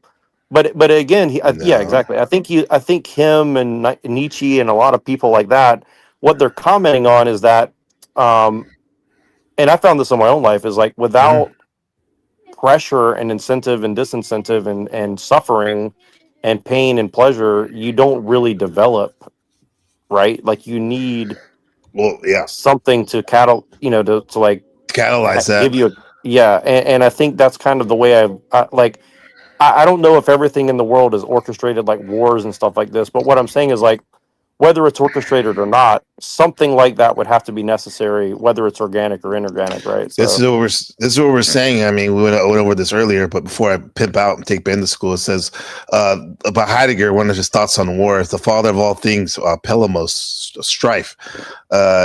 War, the father of all things. Look what it brings: the struggle of being, a primary confrontation that allows entities to emerge in presence as well as technology too. It confronts you whether you're a soldier or a civilian. The events, world disclosure, the events are happening that break open a new historical age or epoch, shattering the old dead concepts to make room for the new way of understanding essence. And also the bad guys, bro, like they're using this as a way to, put away those Epstein files and other horrible things, and how, like Avian was saying, you're saying, like it's hard to find a job, especially when you're qualified for, like this war is a fucking thing to discard those old ways. But in fact, we're gonna have to face it eventually, though. That's the thing. That's when this existential authenticity comes in, bro. well, and I think that like what you're saying about like trying to make money and stuff like this, like I think this is the big question for particularly men. Like again, like I'm not denigrating women at all. I'm saying that it's kind of our role to figure out like again, like I mean honestly, like I'm not super well read on like Plato's Republic, but I do think generally speaking, like if we're gonna have this kind of liberal agora meeting of men's minds trying to figure out like what's the best way to govern society, which I think that's what we're really doing here, honestly, then we do need to kind of synthesize all our ideas and try to like make a living from it. Now it doesn't necessarily mean be a guru or something, but there must be a way to kind of live within a certain ethical principle of like, well, do I really want to go cuck for some global corporations that's just going to throw me away No, I don't because want to. I have a political affiliation or whatever it is? I don't know. I mean, but or is it better to like create a business where I make money and I give you business, and you make money and you give me business, and I do that for you, me, Avian, Machine, everybody that we know, and somehow grow an ethical platform of some sort. That would be the goal, in my opinion. No, that's beautiful. That's like with my old acquaintances and comrades in Chicago, Hood X. We had a concept called the Goose, and that's what we do. We would trade money back and forth. Basically, you help me with this, I help you with that, and we can do it to a large extent, like you said, and particularly, I think a good add-on what you just said in an ethical way, because that wasn't really discussed before. Maybe it was a given, maybe it wasn't. But I think that's important too to do. Well, let's talk about it. It's going to come out of a certain level of like socialism. And again, I'm using that in a very loose sense. What I mean by that is like, there has to be some level of loyalty to a group of guys. Have a great day, Blue. Kind of like what you're saying about gangs. Like gangs aren't always about. Like honestly, I've never been against gangs at all. I think that there has to be a reason that's a reason for larger, it, behind it. Yeah, well, this is why the Crippen was like community something in action. Like it was a lot of these gangs started in either started or ended up for the community. Crips were supposed to be like community policing and whatnot. The GDs, Gangster Disciples, eventually morphed into growth and development for the community and whatnot. Let's talk about this soon. I gotta take Ben to school. Come back. You're good. No, I appreciate you. Thank you for doing this. It was a fun conversation. And Avian, hopefully we're cool. I do enjoy it, and I hope that you'll like. I actually want to talk to Avian about some of the stuff about the biological stuff, because he definitely should look into some of this like peptide stuff. Like I think it's a huge underground movement that they're pushing and all this. But I appreciate everybody your time. Let's do it, Gabe. Much love. We'll talk soon. Take care, now. And Avian, I appreciate you, brother, for this. I had a lot of fun. I learned a lot, and yeah, it was entertaining too. I'll You talk have to you a- soon. Yeah, talk to you soon. Hope you have a good day, both of you. Thanks, man. I'll hit you up on the DM. Okay. Okay, thank you. Have a good day, both of you. Bye. Bye. Take care, brother. All right, everybody. Peace to everybody. We'll see you next time. This has been the War Report. War on Strife. Heidegger. Love you, Ben. Take care, Markella, Blue Joel, everybody. Wiccan, Shadow Buddha. Check that out, Neuro. That's for you. Peace.